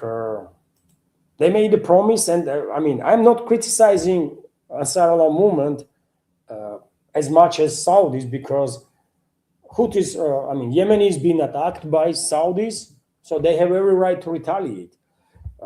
But of course, there is a ways how to retaliate, right? You can retaliate in a way to send a message, clear message that, you know what, let's stop this now, otherwise things gonna get messy, and just avoid conducting actions or taking steps that will benefit enemies of both of you, right? Which is Western ruling class that wants to see entire region, not just your countries, but entire region engulfed in fire. You know. Meanwhile, this is also interesting news, I think, from Financial Times, that U.S. oil refineries run at their breakneck speeds as wars choke fuel supplies. Some U.S. oil refineries are running at 96% of its capacities, and there are others basically 100% of its capacities, which is a big deal, obviously, which is a big deal. And well, yet again, man, if situation continues to deteriorate in the Middle East, especially now in Red Sea also, and through Bab el-Mandeb Strait, then, and that is it, man. We're gonna go down into colossal energy crisis that probably have not been seen ever. And well, these U.S. refineries are risky, isn't it? While putting so much pressure on equipment when they are working 96, 98, 99% of capacity, that's a tremendous pressure on equipment. And don't be surprised if soon oil refinery after oil refinery after oil refinery in US going to go out of action because of this recklessness, basically, when they are putting just too much freaking pressure on equipment that they should not. But yet again, maybe they have no choice. If they've been ordered to produce as much gasoline or diesel as possible, then that's what they're gonna do. But cost will come in order to keep prices down in US. But eventually, cost will come anyways, right? And that cost is going to be yearly necessity of yearly replacement of equipment on refineries, or maybe some catastrophic failures will also happen. We will see. Also, dear friends, some funny news. I think we deserve some positive news that will give us a smile, because so much negativity is happening in this freaking world. And well, Osario Cortez, what is the full name of her, man? Alexandra is her name. Osario Cortez. Anyways, you know who am I talking about, isn't it? She might be nominee for presidency from Democrats in 2028. And she is a favorite, actually, according to some reports. And well, first reaction I had, by the way, when I see this news on RT was, I feel sorry for Americans, really, that even in this show, that they being given. I mean, they don't really have a choice, isn't it? No matter who they vote, decision makers are gonna be the same people, right? In shadows, and policies gonna stay the same, more or less same, right? With some minor differences, and even then, just to keep these people manipulated. That's all. And but nevertheless, every now and then they are putting up this show, isn't it? Elections and this and that, and they are investing hard, by the way, in this illusion that people in America have a choice. They're putting billions, right, in this show. And so, for God's sake, when you are spending so much money on the show, can you at least come up with the freaking actors that can actor clever people, not necessarily stupid people? Can you come up with actors that might have some education, more or less normal? No, is that difficult? Because I have listened to a couple of interviews of Cortez, Rosario Cortez, and she does not make the impression that to be very bright, man. Especially for the position that she is aiming. If you want to be a politician, if you want to be, if you want to work in a foreign ministry, if you want to be diplomat, if you want to be president of the country, I think it is absolutely necessary to have a good base, at least good base education and good high education. You need to have at least fundamental knowledge. I mean, about you have to have a good knowledge about some fundamentals, right? And this person does not. I don't think she is more brighter than Trump is or Biden was. Honestly, man, I don't think she is better educated. Maybe she knows something about US, but outside of US, she clearly knows nothing. And whenever, if you take a listen to her interviews, when she starts to talk about foreign policies, goodness me, man. I mean, she has no freaking idea about this world. And she is a favorite for presidency. I don't know, man. I don't know. Too bad, isn't it? And I can give you at least several names, by the way, among Democrats, among liberals in US that are public figures and at least have some more or less, adequate education.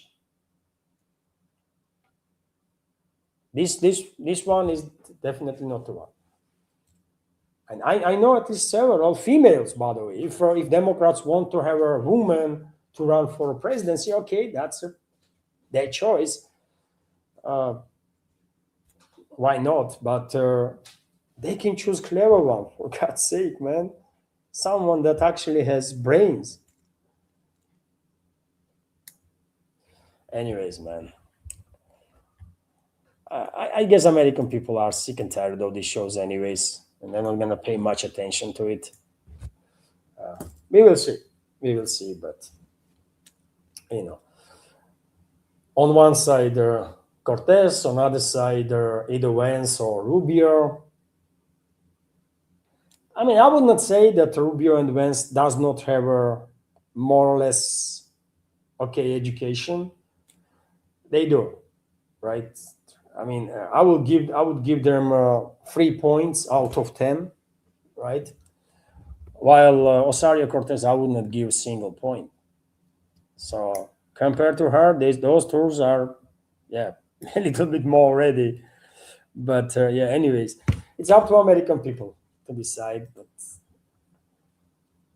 if here in Russia someone is running for presidency that has no freaking idea about some basics, where, let's say, where Switzerland is, right?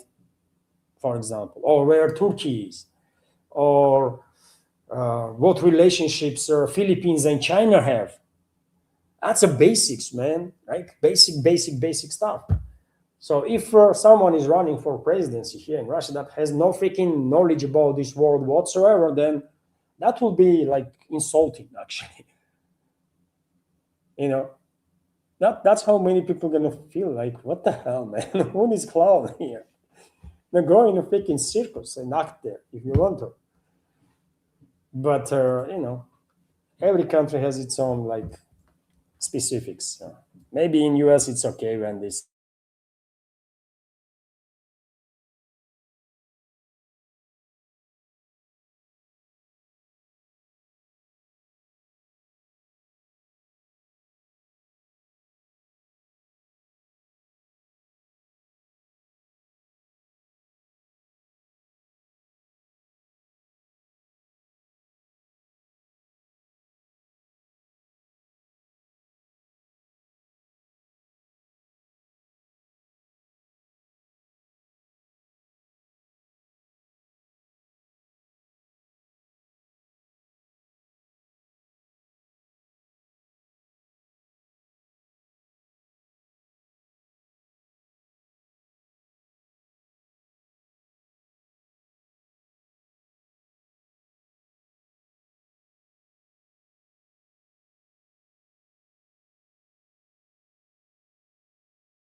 well, am I back?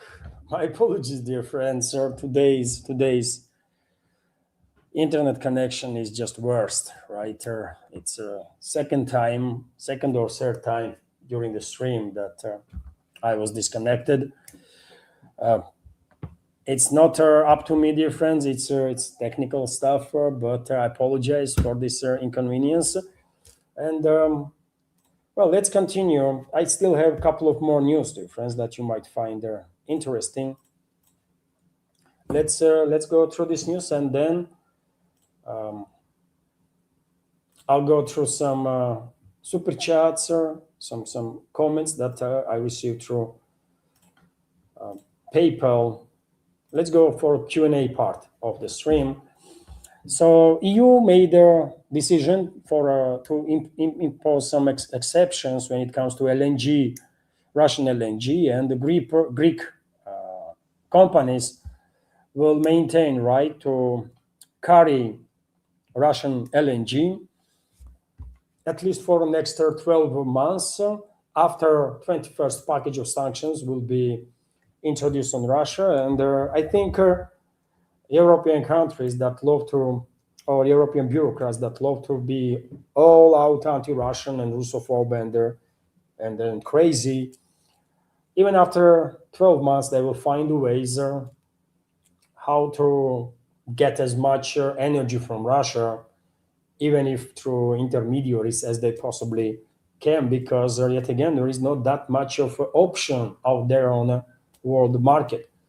But Greek demanded to have this exception, they get one. Because it is after all, it is in Europe's interest, right, to maintain some level of connection with Russia. Also, we have reported that EU ambassadors, after this decision to give some exceptions to implement certain exceptions when it comes to Russian energy. EU ambassadors approved this redacted 21st package of sanctions, which is probably going to be implemented in upcoming days, when I guess foreign ministers of EU member states will meet. Okay, 21st package of sanctions.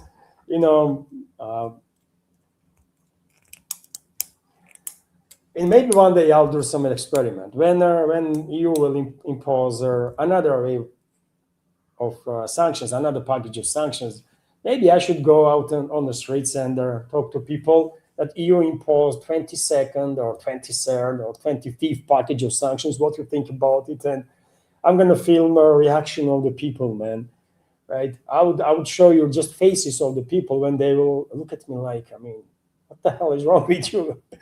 And that will be their first impression on their face. I mean, why you care about these sanctions and why you asking me about it, right? Why do I care about these sanctions? That's the attitude that we have, man. 21st, 22nd, 155th. Who gives a damn, man? Right?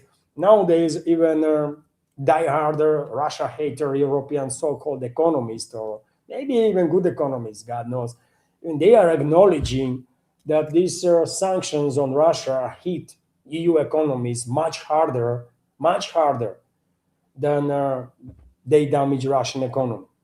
Of course, Russian economy is feeling some heat, and this is undoubtedly the truth. But when it comes to overall damage, well, European countries, man, they shoot their own feet with these sanctions, and they continue to do so. They continue to do so, man. And what Einstein says about insanity and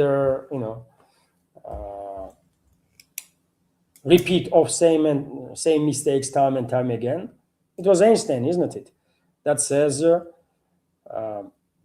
definition of insanity is when one does same stuff over and over again and expects a different outcome. So that means, based on Einstein's calculus, and he was a genius, by the way, he was actual genius, right? European elites are insane. And they are, man, 100%. Right, so yeah, soon 21st package of sanctions gonna go official. Okay, man. If anybody cares here in Russia, right? Insanity, true insanity, man. And yet again, I'm not saying that sanctions don't hurt. Of course, sanctions create difficulties for Russian people and the Russian economy. Of course, by the way. But European economies being hurt incomparably harder with their European sanctions. Meanwhile, gas prices in Europe, because of these sanctions exactly on Russia, have exceeded $750 per 1,000 cubic meters. And given the fact that underground storage facilities in Europe are way behind schedule when it comes to filling up these reservoirs for winter or heating season that starts in a few months from now, in October, isn't it? Well, I guess before end of this year, gas prices on the spot gas prices in Europe gonna go way above $1,000 for 1,000 cubic meters. And it is very unfortunate, by the way, that unfortunately, ordinary people will feel the heat. Ordinary people that have nothing to do really with these insane elites of the West, but they'll pay price for insanity of European elites. They will also, not just them, but they will too, because of course European economies, European companies are paying price for insanity of their ruling class, Western ruling class, for many years now, and that's why thousands of companies are going out of business. Literally thousands of small, medium, and in many cases even large businesses are just completely wiped out in past 4 to 5 years, man. gone. And many are moving to China. You might be surprised, by the way, but many companies from Europe, including from Germany, which is experiencing tremendous scale of deindustrialization, in order to survive, moving their manufacturing into China. How ironic is that, man?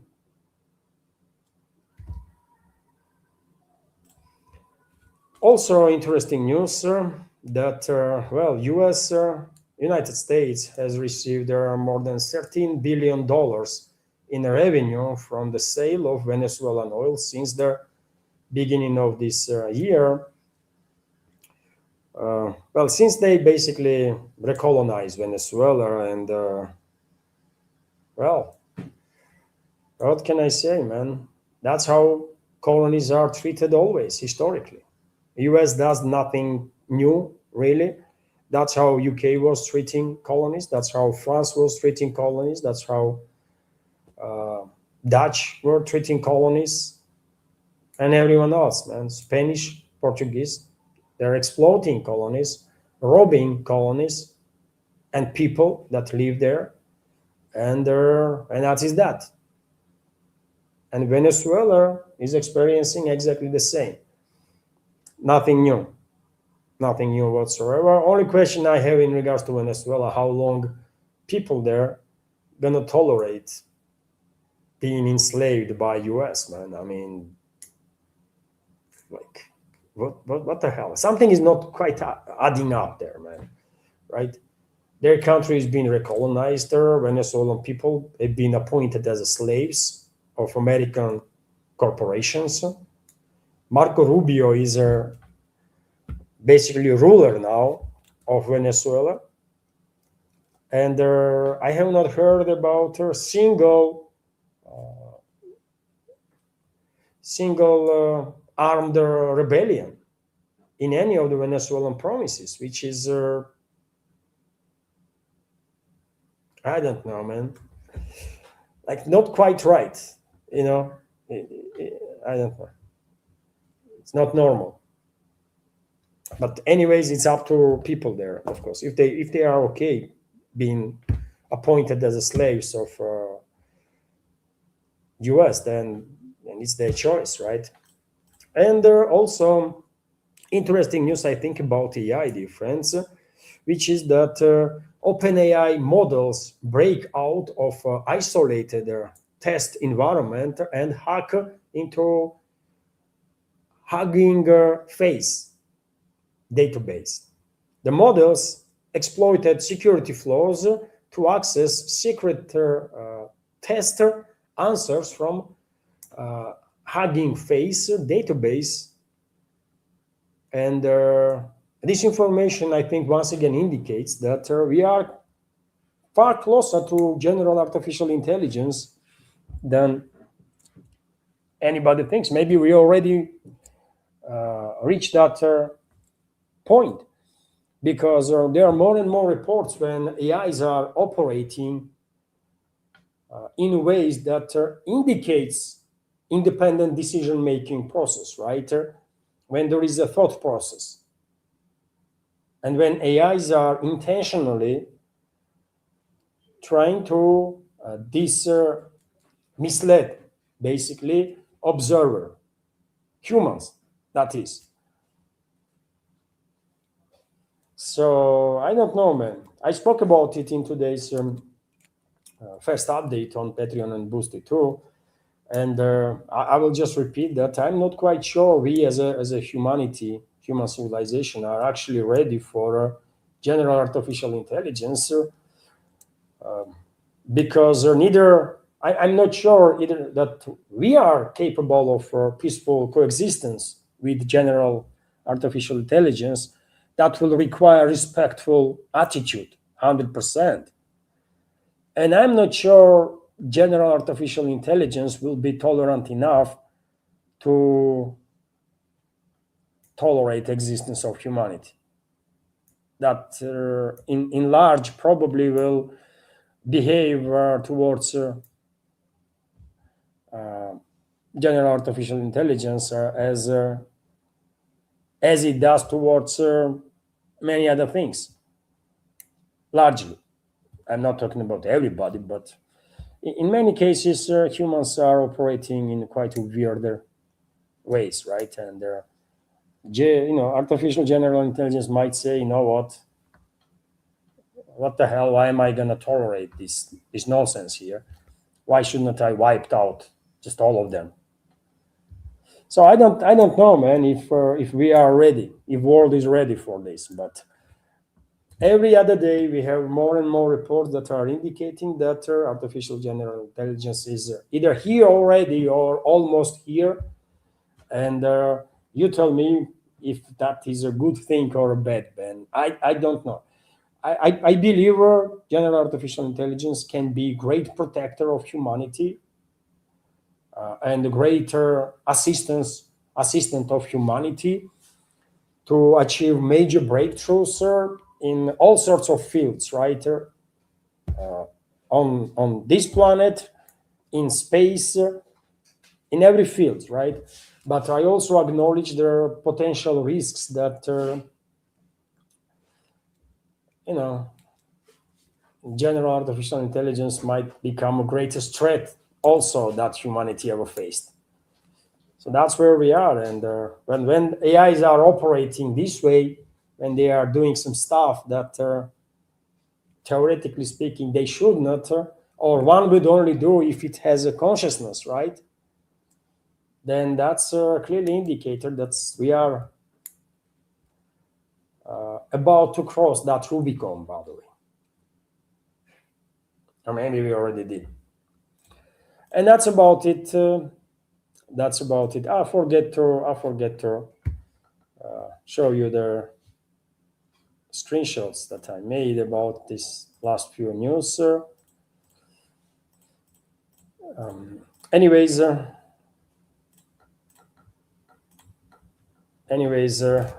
this is it when it comes to news update, news segment, dear friends. Let me go for our Q&A part of the program now. And I will start with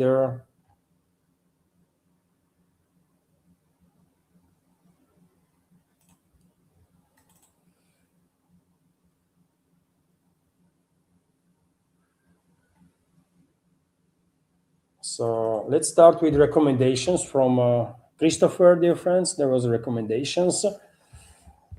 Thank you very much, Christopher, for your recommendations in regards to some interesting videos that you are coming across on different channels. Hello, everyone. Here is something you might like to listen on YouTube. Matt Monroe from Russia with their love. This video can be seen on YouTube channel called The Young Pilgrim. Music 131 million subs. Wow. I hope you too from Russia with I hope you too from Russia with love S. That's the comment from Christopher. And there is another. Thank you for sharing, Christopher. And there is another recommendation. Hello, everyone. Here's a video you might like to look at. Ukraine now, Poland's biggest threat. Historian Dr. Mike Krupa on Russia, sovereignty, and the EU. This video can be seen on YouTube channel called Peacemonger. Peacemonger. The Peacemonger. That's the channel. Thank you very much for sharing. And well, I'm gonna try to take a look at there on that video too after this live stream, because I'm probably one of the first, if not the first, who start talking about war between Ukrainian Nazis and the Poland, isn't it? I've said it very, very long time ago that eventually Poles will have to deal with Ukrainian Nazis in Western Ukraine. And so it is indeed Ukraine, or let me say Western Ukraine, or Ukrainian Nazis and the fascists are going to be a massive issue for Poland. For sure, 100%. There can be no doubts about it. But it is interesting what historians' take is on the matter. So thank you for sharing your recommendations, Christopher. Thank you very much for this. And There was also this super chat from Scooby. Thank you very much, Scooby, for your super chat on Rumble. What is and the $2 donation? And Scooby is commenting, what is the reputational damage to the USA of using a nuker in pickaxe mounting, given how strongly built their facilities being built under their granite? Would a nuke even do the job? Well, basically, there is no underground facility that actually can be saved from the nuclear weapon, because there are different type of nuclear weapons, isn't it, Scooby? Any underground bunker, any bunker, basically, underground, in mountains, whatever, they need to take oxygen from somewhere, right? They need to have a water. Original reserves, and there is a way how you can create oxygen while being completely isolated, right, from rest of the world. You can seal the fans, right? You can seal ventilation if necessary, and there is a ways how for certain time frame you can generate the oxygen, but eventually you will have to open the fans, right? You will have to use ventilation to get oxygen, get air from outside. And there is specific nuclear weapons, by the way, that can be used that will make area of bunker radioactive for thousands and thousands of years. And that means as soon as you open, as soon as you start receiving air from outside, you're going to start receiving these particles too, radioactive particles, and highly radioactive particles, and it will take maybe a week or two or months, and everybody in the bunker will die from radiation poisoning. And there is water too, right? You might have certain volumes of water in storage, drinking water, but eventually you will have to use some other means, right? And one of the ways is underground water lines, right? Underground water flows. And there are specific nuclear weapons that can, yet again, poison the area on such a scale for thousands of years. And these radioactive particles eventually going to end up in water. That will poison water big time, right? And once you start drinking that water, that is that. It will only take certain amount of time before you will get radiation sickness, and that's it. There is no treatment from that, isn't it? Human body can only tolerate certain level of radiation. Anything above that is fatal. And that's just aftermath of a nuclear explosion. And when it comes to direct kinetic impact, well, if you build a bunker in a kilometer deep, 1 kilometer deep in some I mean, in that case, maybe I don't know, man. I don't think even in that case you will survive from, let's say, 250 kiloton explosion. And usual yield, average yield of modern thermonuclear weapons are like 250 kilotons. It will move ground, right? No matter how strong their bunker is in explosion, pressure will move entire lines of ground, right? And their pressure is going to be on such a scale that it will crush, literally crush anything, right, on the ground. So I don't really believe there is a safe bunkers. If there is a direct strike, there is nothing gonna survive. If there is a strike in 1 kilometer away, that's a different story. You can survive in a proper bunker if strike nuclear explosion happened in 1 kilometer from the bunker or further. But if it's in a radius of 200-300 meters, I don't think there is chances to survive. All these BS stories about anti-nuclear bunkers and stuff, it's just BS stories, I think. It's just legends, right? I don't think any bunker can withstand nuclear strike.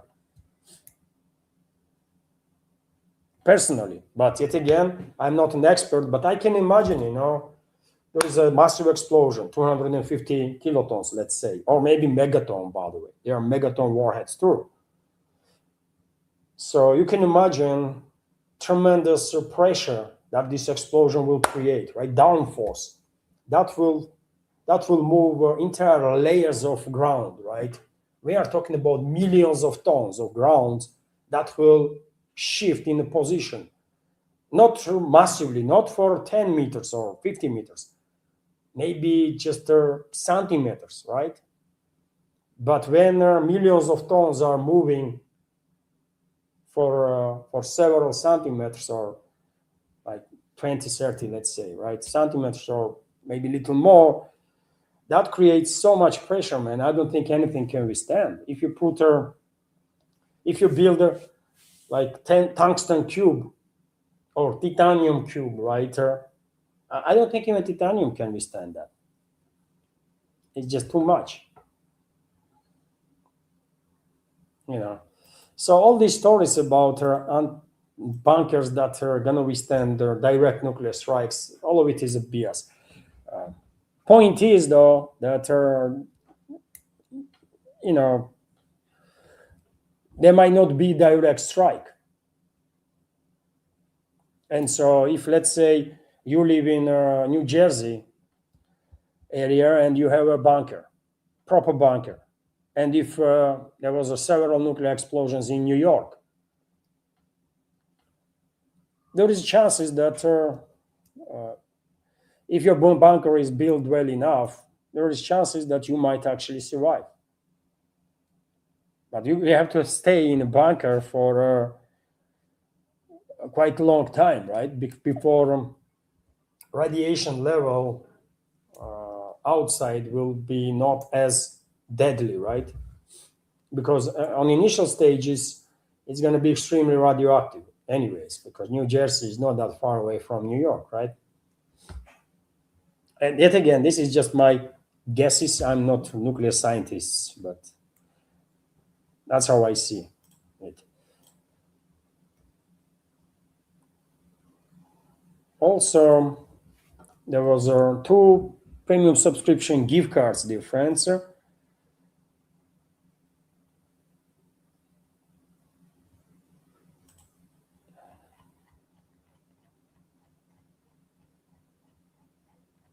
Free premium subscription gift cards from Viper. Thank you very much, Viper, for your premium subscription gift cards, which is each gift card, by the way, is a $5 donation. So thank you very much, Viper, for that. Scooby is also commenting. Thank you, Scooby, for your super chat, $2 donation, and the commentary, which is that what is the I already commented on this about. And when it comes to this other part, by the way, reputational damage in regards to nuclear deployment of nuclear weapons, as one say goes, winners are not being judged, right? U.S. use nuclear weapons already, and so what? They justify this and continue to justify. Although in that particular circumstances, I think it was absolutely unnecessary from military standpoint to deploy nuclear weapons. But they wanted to test it, right? And they did test it on civilians in these 2 cities in Japan. So all this talks about morality and principles in this world is, I think, for idealists. In reality, I don't think real politics actually cares about all that stuff. You do what you have to do, and that is it. And that's exactly the way how Western world is operating. They don't really care how moral or immoral their policies are. Look what they did to Libya, by the way. You could criticize Gaddafi's regime all day long, right? But during the Gaddafi's regime, people were living in peace and in significant level of prosperity. Libya was quality of life was highest in Africa, by the way, in Libya. And after Western aggression, people is being sold on the markets now, like cattle. That's what they did to Libya. And they are well capable to justify that. They never apologized, isn't it? So all these talks about morality in real politics is, we can talk about how moral or immoral this or that step of this or that country is among each other. We can talk about this among each other. We ordinary people, but the ruling class, they operate with differently. They see things differently. Although they love to talk about morality, of course, constantly. They love to present themselves as to be like good human beings and moral human beings, those so-called elites, right? And I'm talking about whole world now. Those individuals in higher up ranks, in so-called elites, man. And they love to present themselves as a good human beings. They want maybe there to be. They want people to think about them as a good people, while in reality they all know that they are anything but.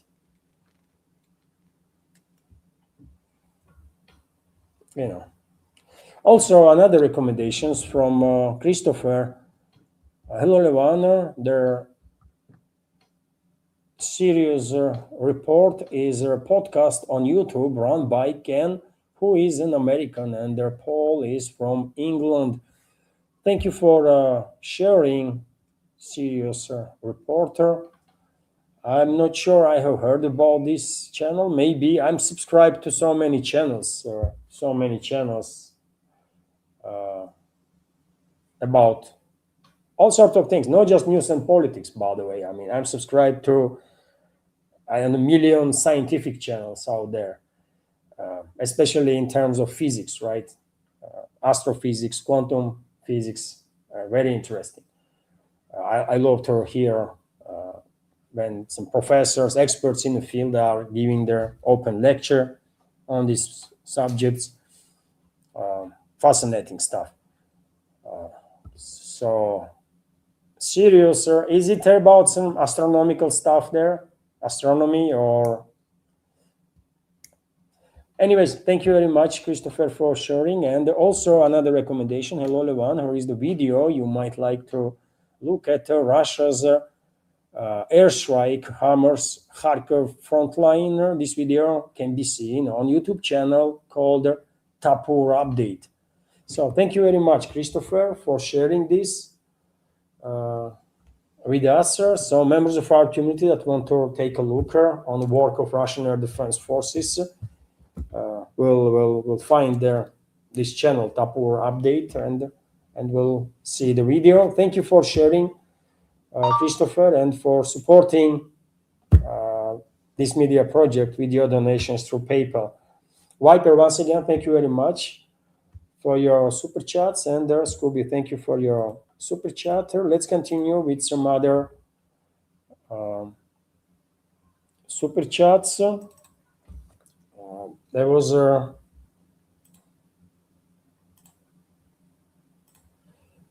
super chat from Wayward Husband.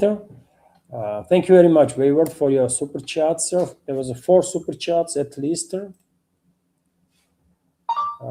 And I will react on all 4. First one is, and each super chat with a $2 donation. So thank you very much, Wayward.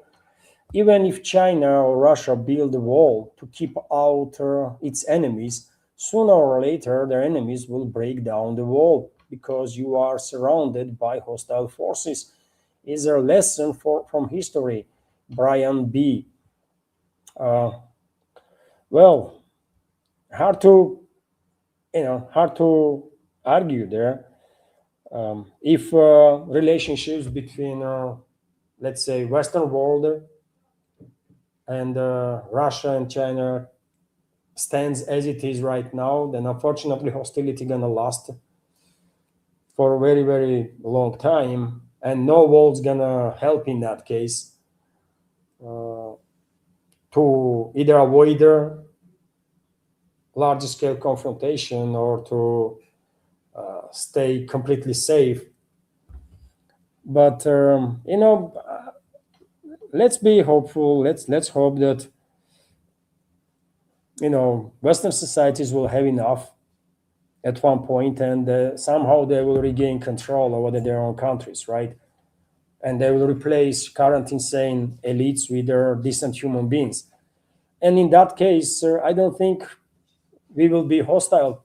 I mean, our countries will be hostile to each other, because objectively speaking, I don't really see reasons why Western countries should be hostile towards either Russia or China, and vice versa. I don't think why Russia should be hostile towards the Western world or China if this Western world is no longer a threat, if Western world is led by decent human beings. So therefore, even though I might leave impression of a very pessimistic individual, in reality, I'm actually more optimistic that you might think, and I still believe, man, we as a humanity will somehow manage to survive these extremely, extremely unpleasant, unfortunate, tragic times that mostly have been created by Western elites, current Western elites that are anything but decent and normal. But I think we as a humanity will manage to,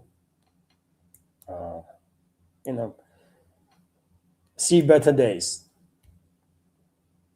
Hopefully, we have to. We have to. We have no choice. And first and foremost, I will be good, man. Will be good if all authors, big and small, in alternative media will push this narrative that, guys, we are first and foremost, we are human civilization, right? We are humanity, and we ordinary people are in no circumstances enemies of each other. We should not allow elites to drive gaps among us, right? No matter from where we are,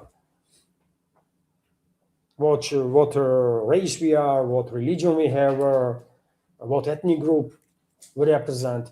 We are humans first and foremost, right? And we should start from there, and maybe we will have better results. Not to allow Western elites to divide, not just Western elites, but not to allow global elites to divide us, because if they know anything, is how to divide and rule, conquer. Anyways. Also, Wayward is commenting, Water Brain is saying is Russia, China, multipolar world need to do better job at ensuring their immediate neighborhood is not politically captured by the US and protect their information space. Well, unfortunately, practically all the neighbors of, practically all, not all, but practically all the neighbors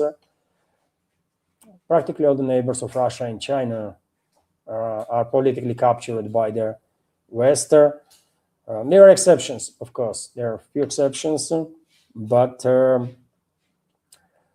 least we should try, for sure. We should try and secure and help those countries that still are fighting for their independence from Western dominance, right? So you are 100% on point there. I agree with you for sure. And we should also be active in terms of those countries in relations to those countries that are politically captured by the Western elites, Western ruling class. Because I believe neither Chinese neighbors, neither Russian neighbors actually have any reasons to have a beef with with us right now. You know, take a look at the China and the Philippines. Philippines is being used by US to antagonize China. They are using some territorial dispute issues. Well, why cannot Philippines say, you know what, I'm going to make strategical decision now, right? I'm going to give up on Saturn Islands in Chinese favor and gain upper hand when it comes to access to Chinese market, when it comes to economical developments and stuff.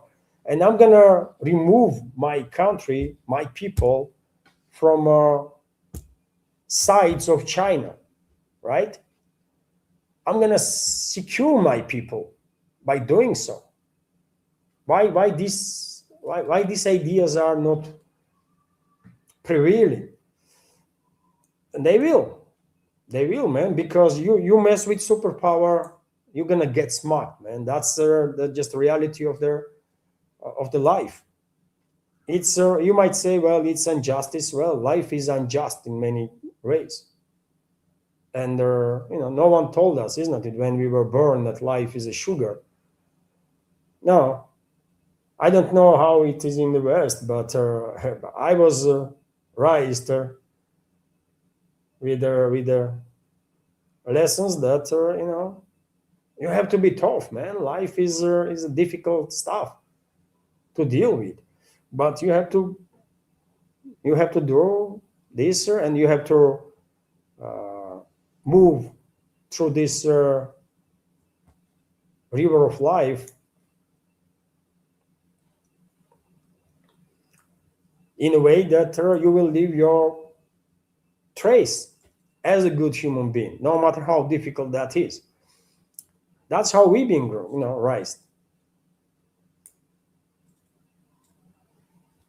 So, I mean, you are on point. You are on point, Wayward.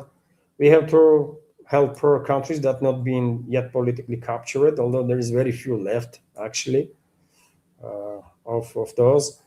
And we have to be more proactive in terms of soft power in direction of countries that are politically captured. We have to be effective, and in order to be effective, by the way, some fundamental changes has to be made there in Russia and China itself, first and foremost. China, I think, is quite effective. Maybe not as effective as they would like, but I mean, they are doing better job in terms of soft power than we do. Because Russia is terrible in terms of soft power, man. Sometimes it feels like Kremlin does not even cares, either about public relations or the soft power or anything like that. Honestly, sometimes it feels like Kremlin literally does not give a damn. And maybe that's exactly the case, and that's how we lost Armenia, for example, to the West. Armenia now is politically captured by the West, right? Who would thought about it? Who would think about it some 20, 30 years ago? But it is reality now, So you are on point, for sure. And also, Wayward is commenting, if I were Iran, I would be targeting not simply US bases in the Middle East, but all their data AI centers, Palantir, Amazon, Microsoft, and others that they have in the region. This is something Russia can help her. And I think Russia will help her if a decision will be made to take out those data centers that are spread around the Middle East, actually. And you might ask, some members of community might ask, yes, but why would these Western companies will have so many databases there?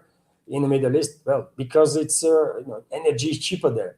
These data centers require tremendous volumes of energy, right? And if anything is cheap in the Middle East, energy is definitely among those things, right?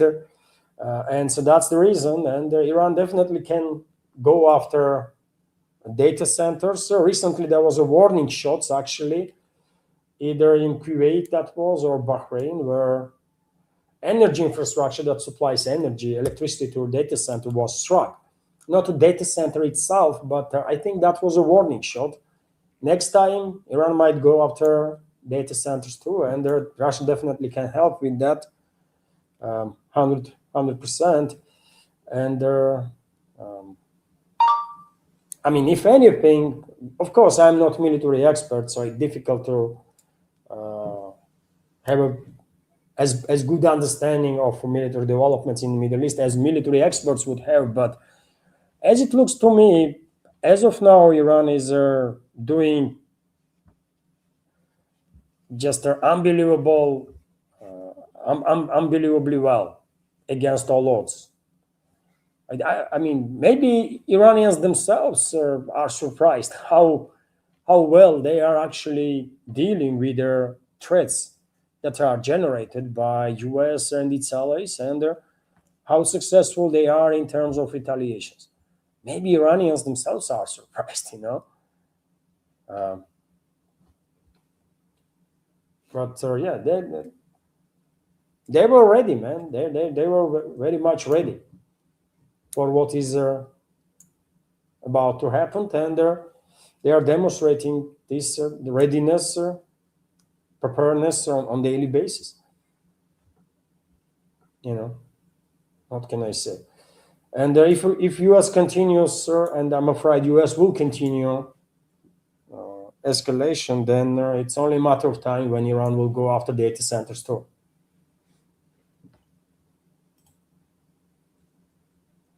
Already, Iran made some warnings, isn't it? They already issued quite a number of warnings, actually. Also, dear friends, there was another super chat from Wayward, also, fourth one. Ocasio-Cortez is no brighter than Kaya Kallas. This is what represents us in the US. Bartender turned multimillionaire while allegedly representing US. She sold her soul to the Israeli devil. Thank you for sharing, Wayward. And how that's a great comparison, Kaya Kallas, man. I mean, you know what? Maybe I will disagree with you a bit. I mean, Ocasio Cortez, sorry, might have a upper hander with Kaya Kallas because I mean, little bit, but probably U.S. She's a congresswoman, isn't it? U.S. congresswoman, probably, or she is in the Senate. She's in the Senate. Anyways, it's a Congress. It's called Congress, anyways, right? House and Senate together is a Congress. So she's a congresswoman. And so, even though I hate to say this, man, I hate to say this, but I mean, she definitely didn't left her impression of a bright person from interviews of her that I have read and listened. But it will be a challenge for her to beat Kaya Kallas. Kaya Kallas is on from different universe, honestly, man. I can imagine that many Europeans probably are absolutely ashamed of being represented by Kaya Kallas, man. That is just too bad, honestly, man. She has she don't know nothing, literally nothing. I mean, if you open her head, there will be emptiness there. Probably there is no freaking brain in her head. That's how stupid she is, man. Unfortunately, yet again, I mean, I hate to say this, right? If anything, I love to be as polite, and I am, by the way, as polite towards women as I can, right, in real life. And when it comes to politicians and the public figures, well, we have to be, as direct as we can, and as real. And so it so happened that these people chose public career, right? They chose to be politicians, so therefore this criticism comes with the territory. And unfortunately, Kaya Kallas and also Ocasio-Cortez, they are definitely not brightest females out there, for sure. In US, by the way, among liberals, women, by the way, females, even I, who lives in Russia, by the way, can name at least several women that definitely definitely are more educated or more intellectual than Cortez. I mean, 1,000,000%, right? Anna Kasparian, for example, from Young Turks. She is a liberal, right? She is a liberal, and maybe she is not a genius, but for God's sake, I'm not a genius, and there are very few geniuses in this world, right? So everyone has weak and strong points. Anna Kasparian, she is a leftist woman. She looks like she has some principles, actually, by the way, right? There is certain takes that she has that I would never agree with. I was considering her to be a Russia hater, right? And Young Turk itself, this project, become disappointment to me, big disappointment. Like long time ago now, I was subscribed, by the way, to that channel, so for a long time, and they become MSM at some point, like prolongation of the MSM. The same talking points, same nonsense. Especially, I was paying attention, of course, on their takes on Russia, and either Cenk Uygur or Anna Kasparian, they were extremely anti-Russian, man, and that was upsetting. But nevertheless, I think she's better educated than Ocasio-Cortez, and definitely knows better than Ocasio-Cortez. Right? That's the one, and I can continue, man.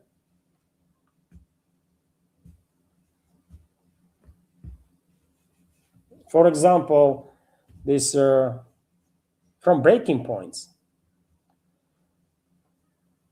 What is her name, man? Crystal Balls, right? She is another Russia hater, by the way, Russophobe.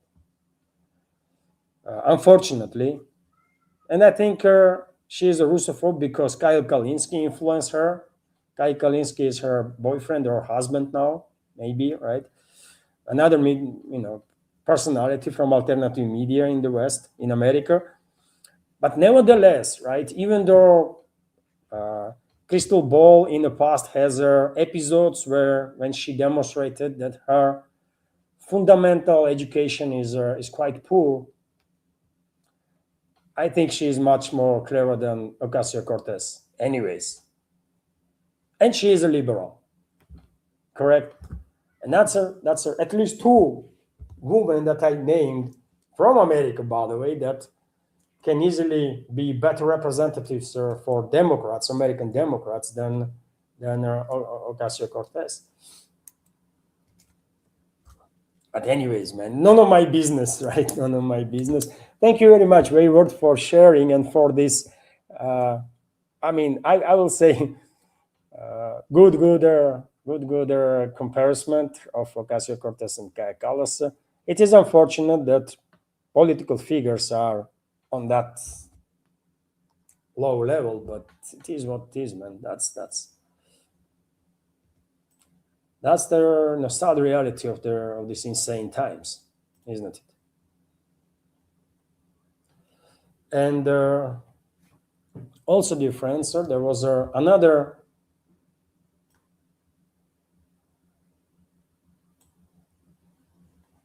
recommendation from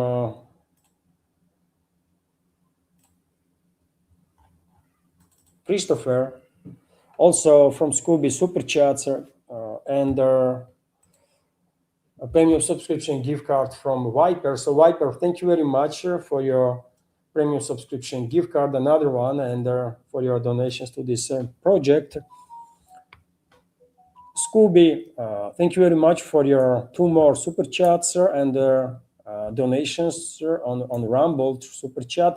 Scooby is commenting, morality matters. China is viewed more favorably than the USA now in a global opinion. Oh, 100%, Scooby. I mean, this is not even a conversation.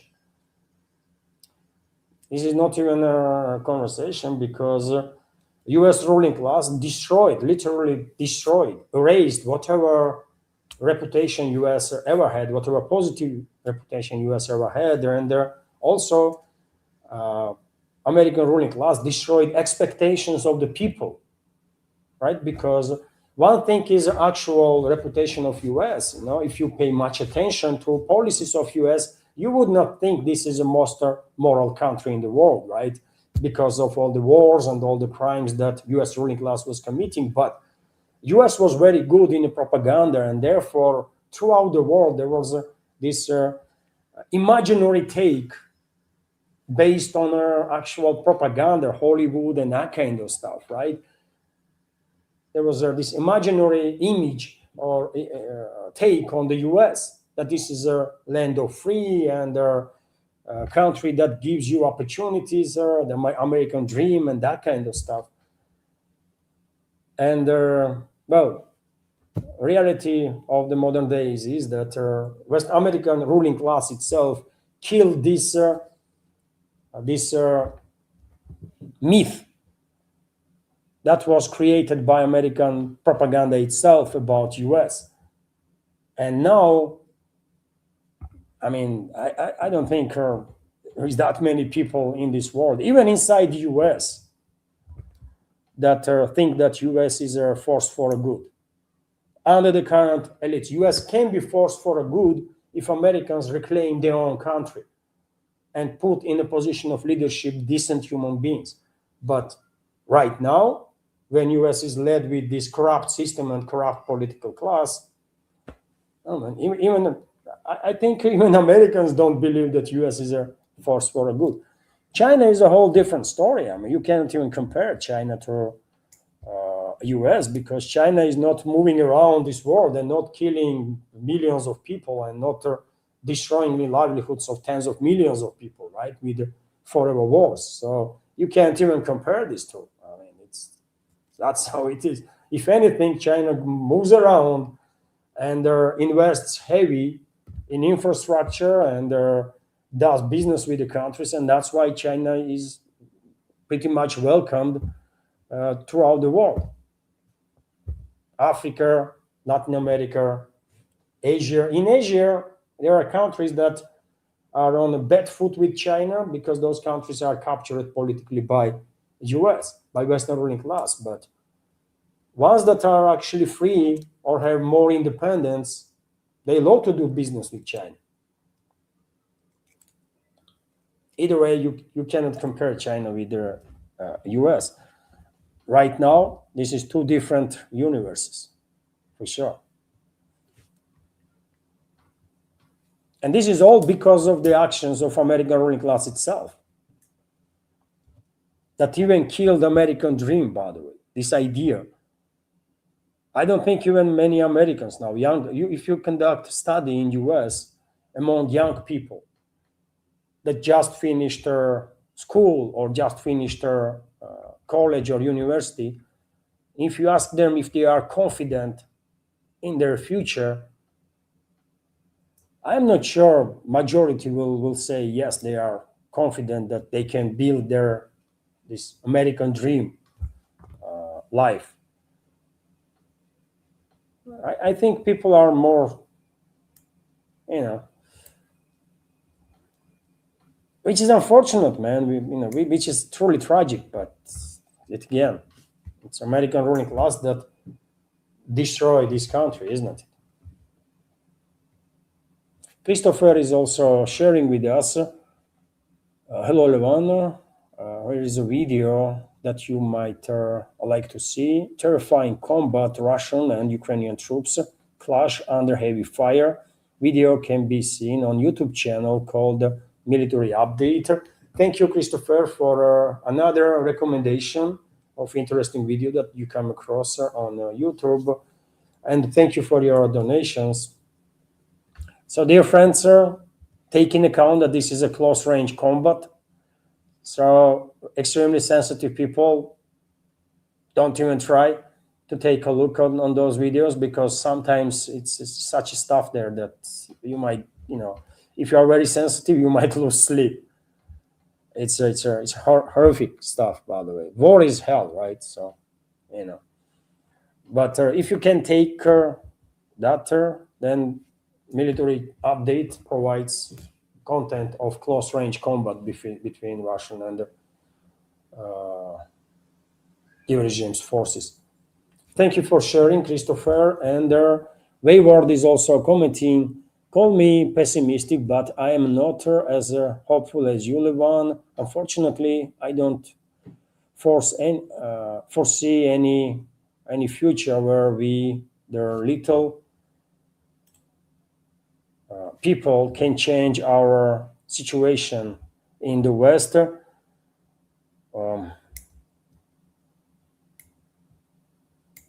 Well, that's very depressing, isn't it, Wayward? That's I mean, I would not be that. I would not be that pessimistic. I myself is a pessimist, right? I see myself as a one that always questions everything, right? So therefore, I would not count myself to be very optimistic human being, but nevertheless, we have to leave some place in our hearts for hope, right?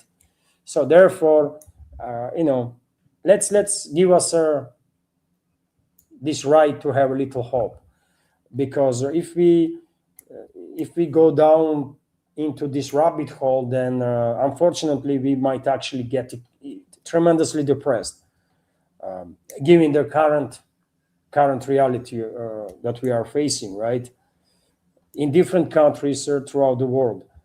So let's leave some room for hope, and let's have a little more faith. No matter how pessimistic we are, let's have some little more hope into humanity, right? I want to believe that European societies will manage to wake up and reclaim their own countries, their own destinies, and one day my kids and their kids, my grandkids and their next generations, and their kids and grandkids and next generations of modern Europeans or Americans, by the way, or Canadians, Australians, New Zealanders, to people from all over the collective West that are hostile towards Russia. Hopefully, they will manage to have a great relationships and never to see each other as a hostile, right? And hopefully, our countries will have a good relationships, right? I want to believe in that, because if we don't see if we don't leave any room for light, then it's just too depressing, right? So let's be a little more hopeful. I think there is always chance, for sure. There is always chance, man. No matter how difficult the situation looks, there is always ways. There is always some ways to get out and do better, and hopefully that's exactly what's going to happen. I know I might sound like extremely optimistic and something like that, but in reality, no. It's just let's leave just a little room for optimism. That's all, really.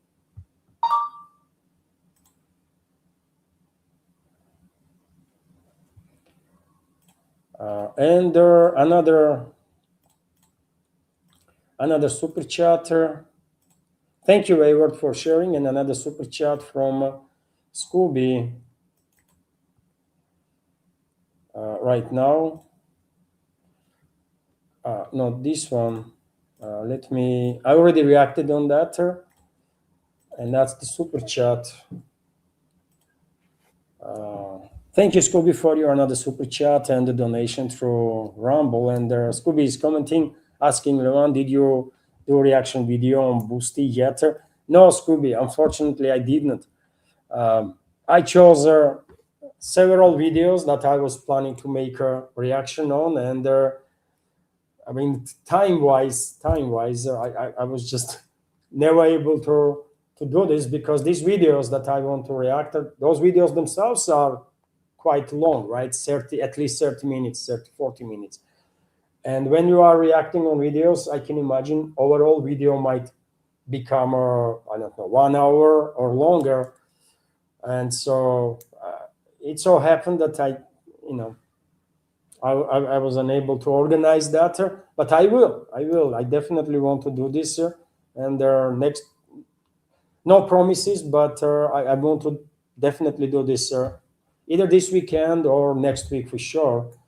Um, I already have several videos that I want to react to, and every day, new content is being published, and there is so much to talk, isn't it? Just before I launched this live stream, I was watching, for example, update on Iran. Conversation between Alex Cristoforo and Alexander Mercouris. They were talking about situation in Russia and around Russia, and interesting conversation, dear friends. I recommend link to Duran channel in case you don't know. Is under my videos, or under all my videos lately, especially, and all the videos in a recommendation list that I have published in the description box. It was great conversation, and I could react on this conversation. Right, there are points when I can, I think, add a bit, right, take from my side, from pro-Russian standpoint, let's say, and there are a lot of such interesting content out there that can be done in this segment, right? A reaction video. So I will. I did not forget about it, Scooby. I just was unable to do a reaction video yet, but I will. I will. Thank you very much, Scooby, for your super chatter and reminder that on my Boosty soon I will start publishing for anybody. By the way, this video is not going to be just for subscribers, just for paid subscribers. It will be free, those reaction videos. I could not publish those videos on a Patreon or YouTube or Rumble because I don't know. I'm afraid someone might flag these videos, or maybe some groups, right? And demand from YouTube my channels to be taken down. So I could not risk it. Boosty is much more loyal to creators than any of these platforms, I believe. So I don't think Boosty will care if anyone will, whine about these reaction videos. So I'm working on that. I did not forget about it, and I will definitely do it. And right now, dear friends, there was a donation through PayPal. Let me highlight this too.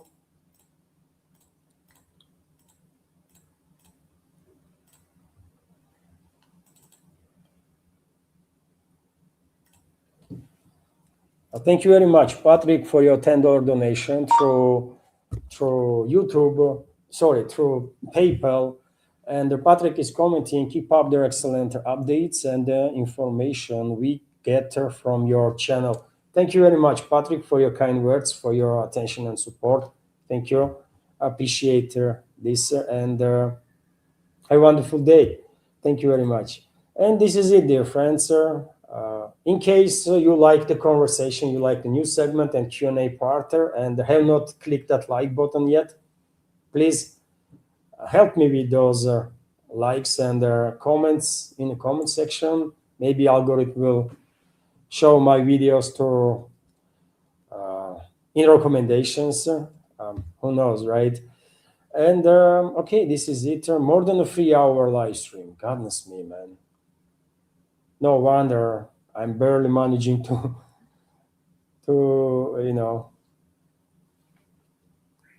keep up with the program. So okay, that was quite something. Um, just a comment right now. Joe Rosa is commenting. Some reports are coming out today that Russian Su-57 was shot down by friendly fire. There are reports that plane crashed in Moscow region in Odintsovo area. There are speculations that it was a Su-57 training training flight, but no official statements was made as of now. So therefore, difficult to say. It could be that it was a friendly fire accident. Theoretically speaking, this might happen, although at this point there is only speculations on the matter. It is unfortunate that potentially Su-57 was lost, but pilot managed to escape. So that's the good thing in this story, that pilot survived and will be back to service as soon as he will recover. And every ejection is a massive stress on a body constitution of a human being. So it will take some time for recovery, but he's alive, so that's a good thing. And this is it for now, dear friends. Have a wonderful day. Take care, and many thanks to everybody for attention and support. Thank you.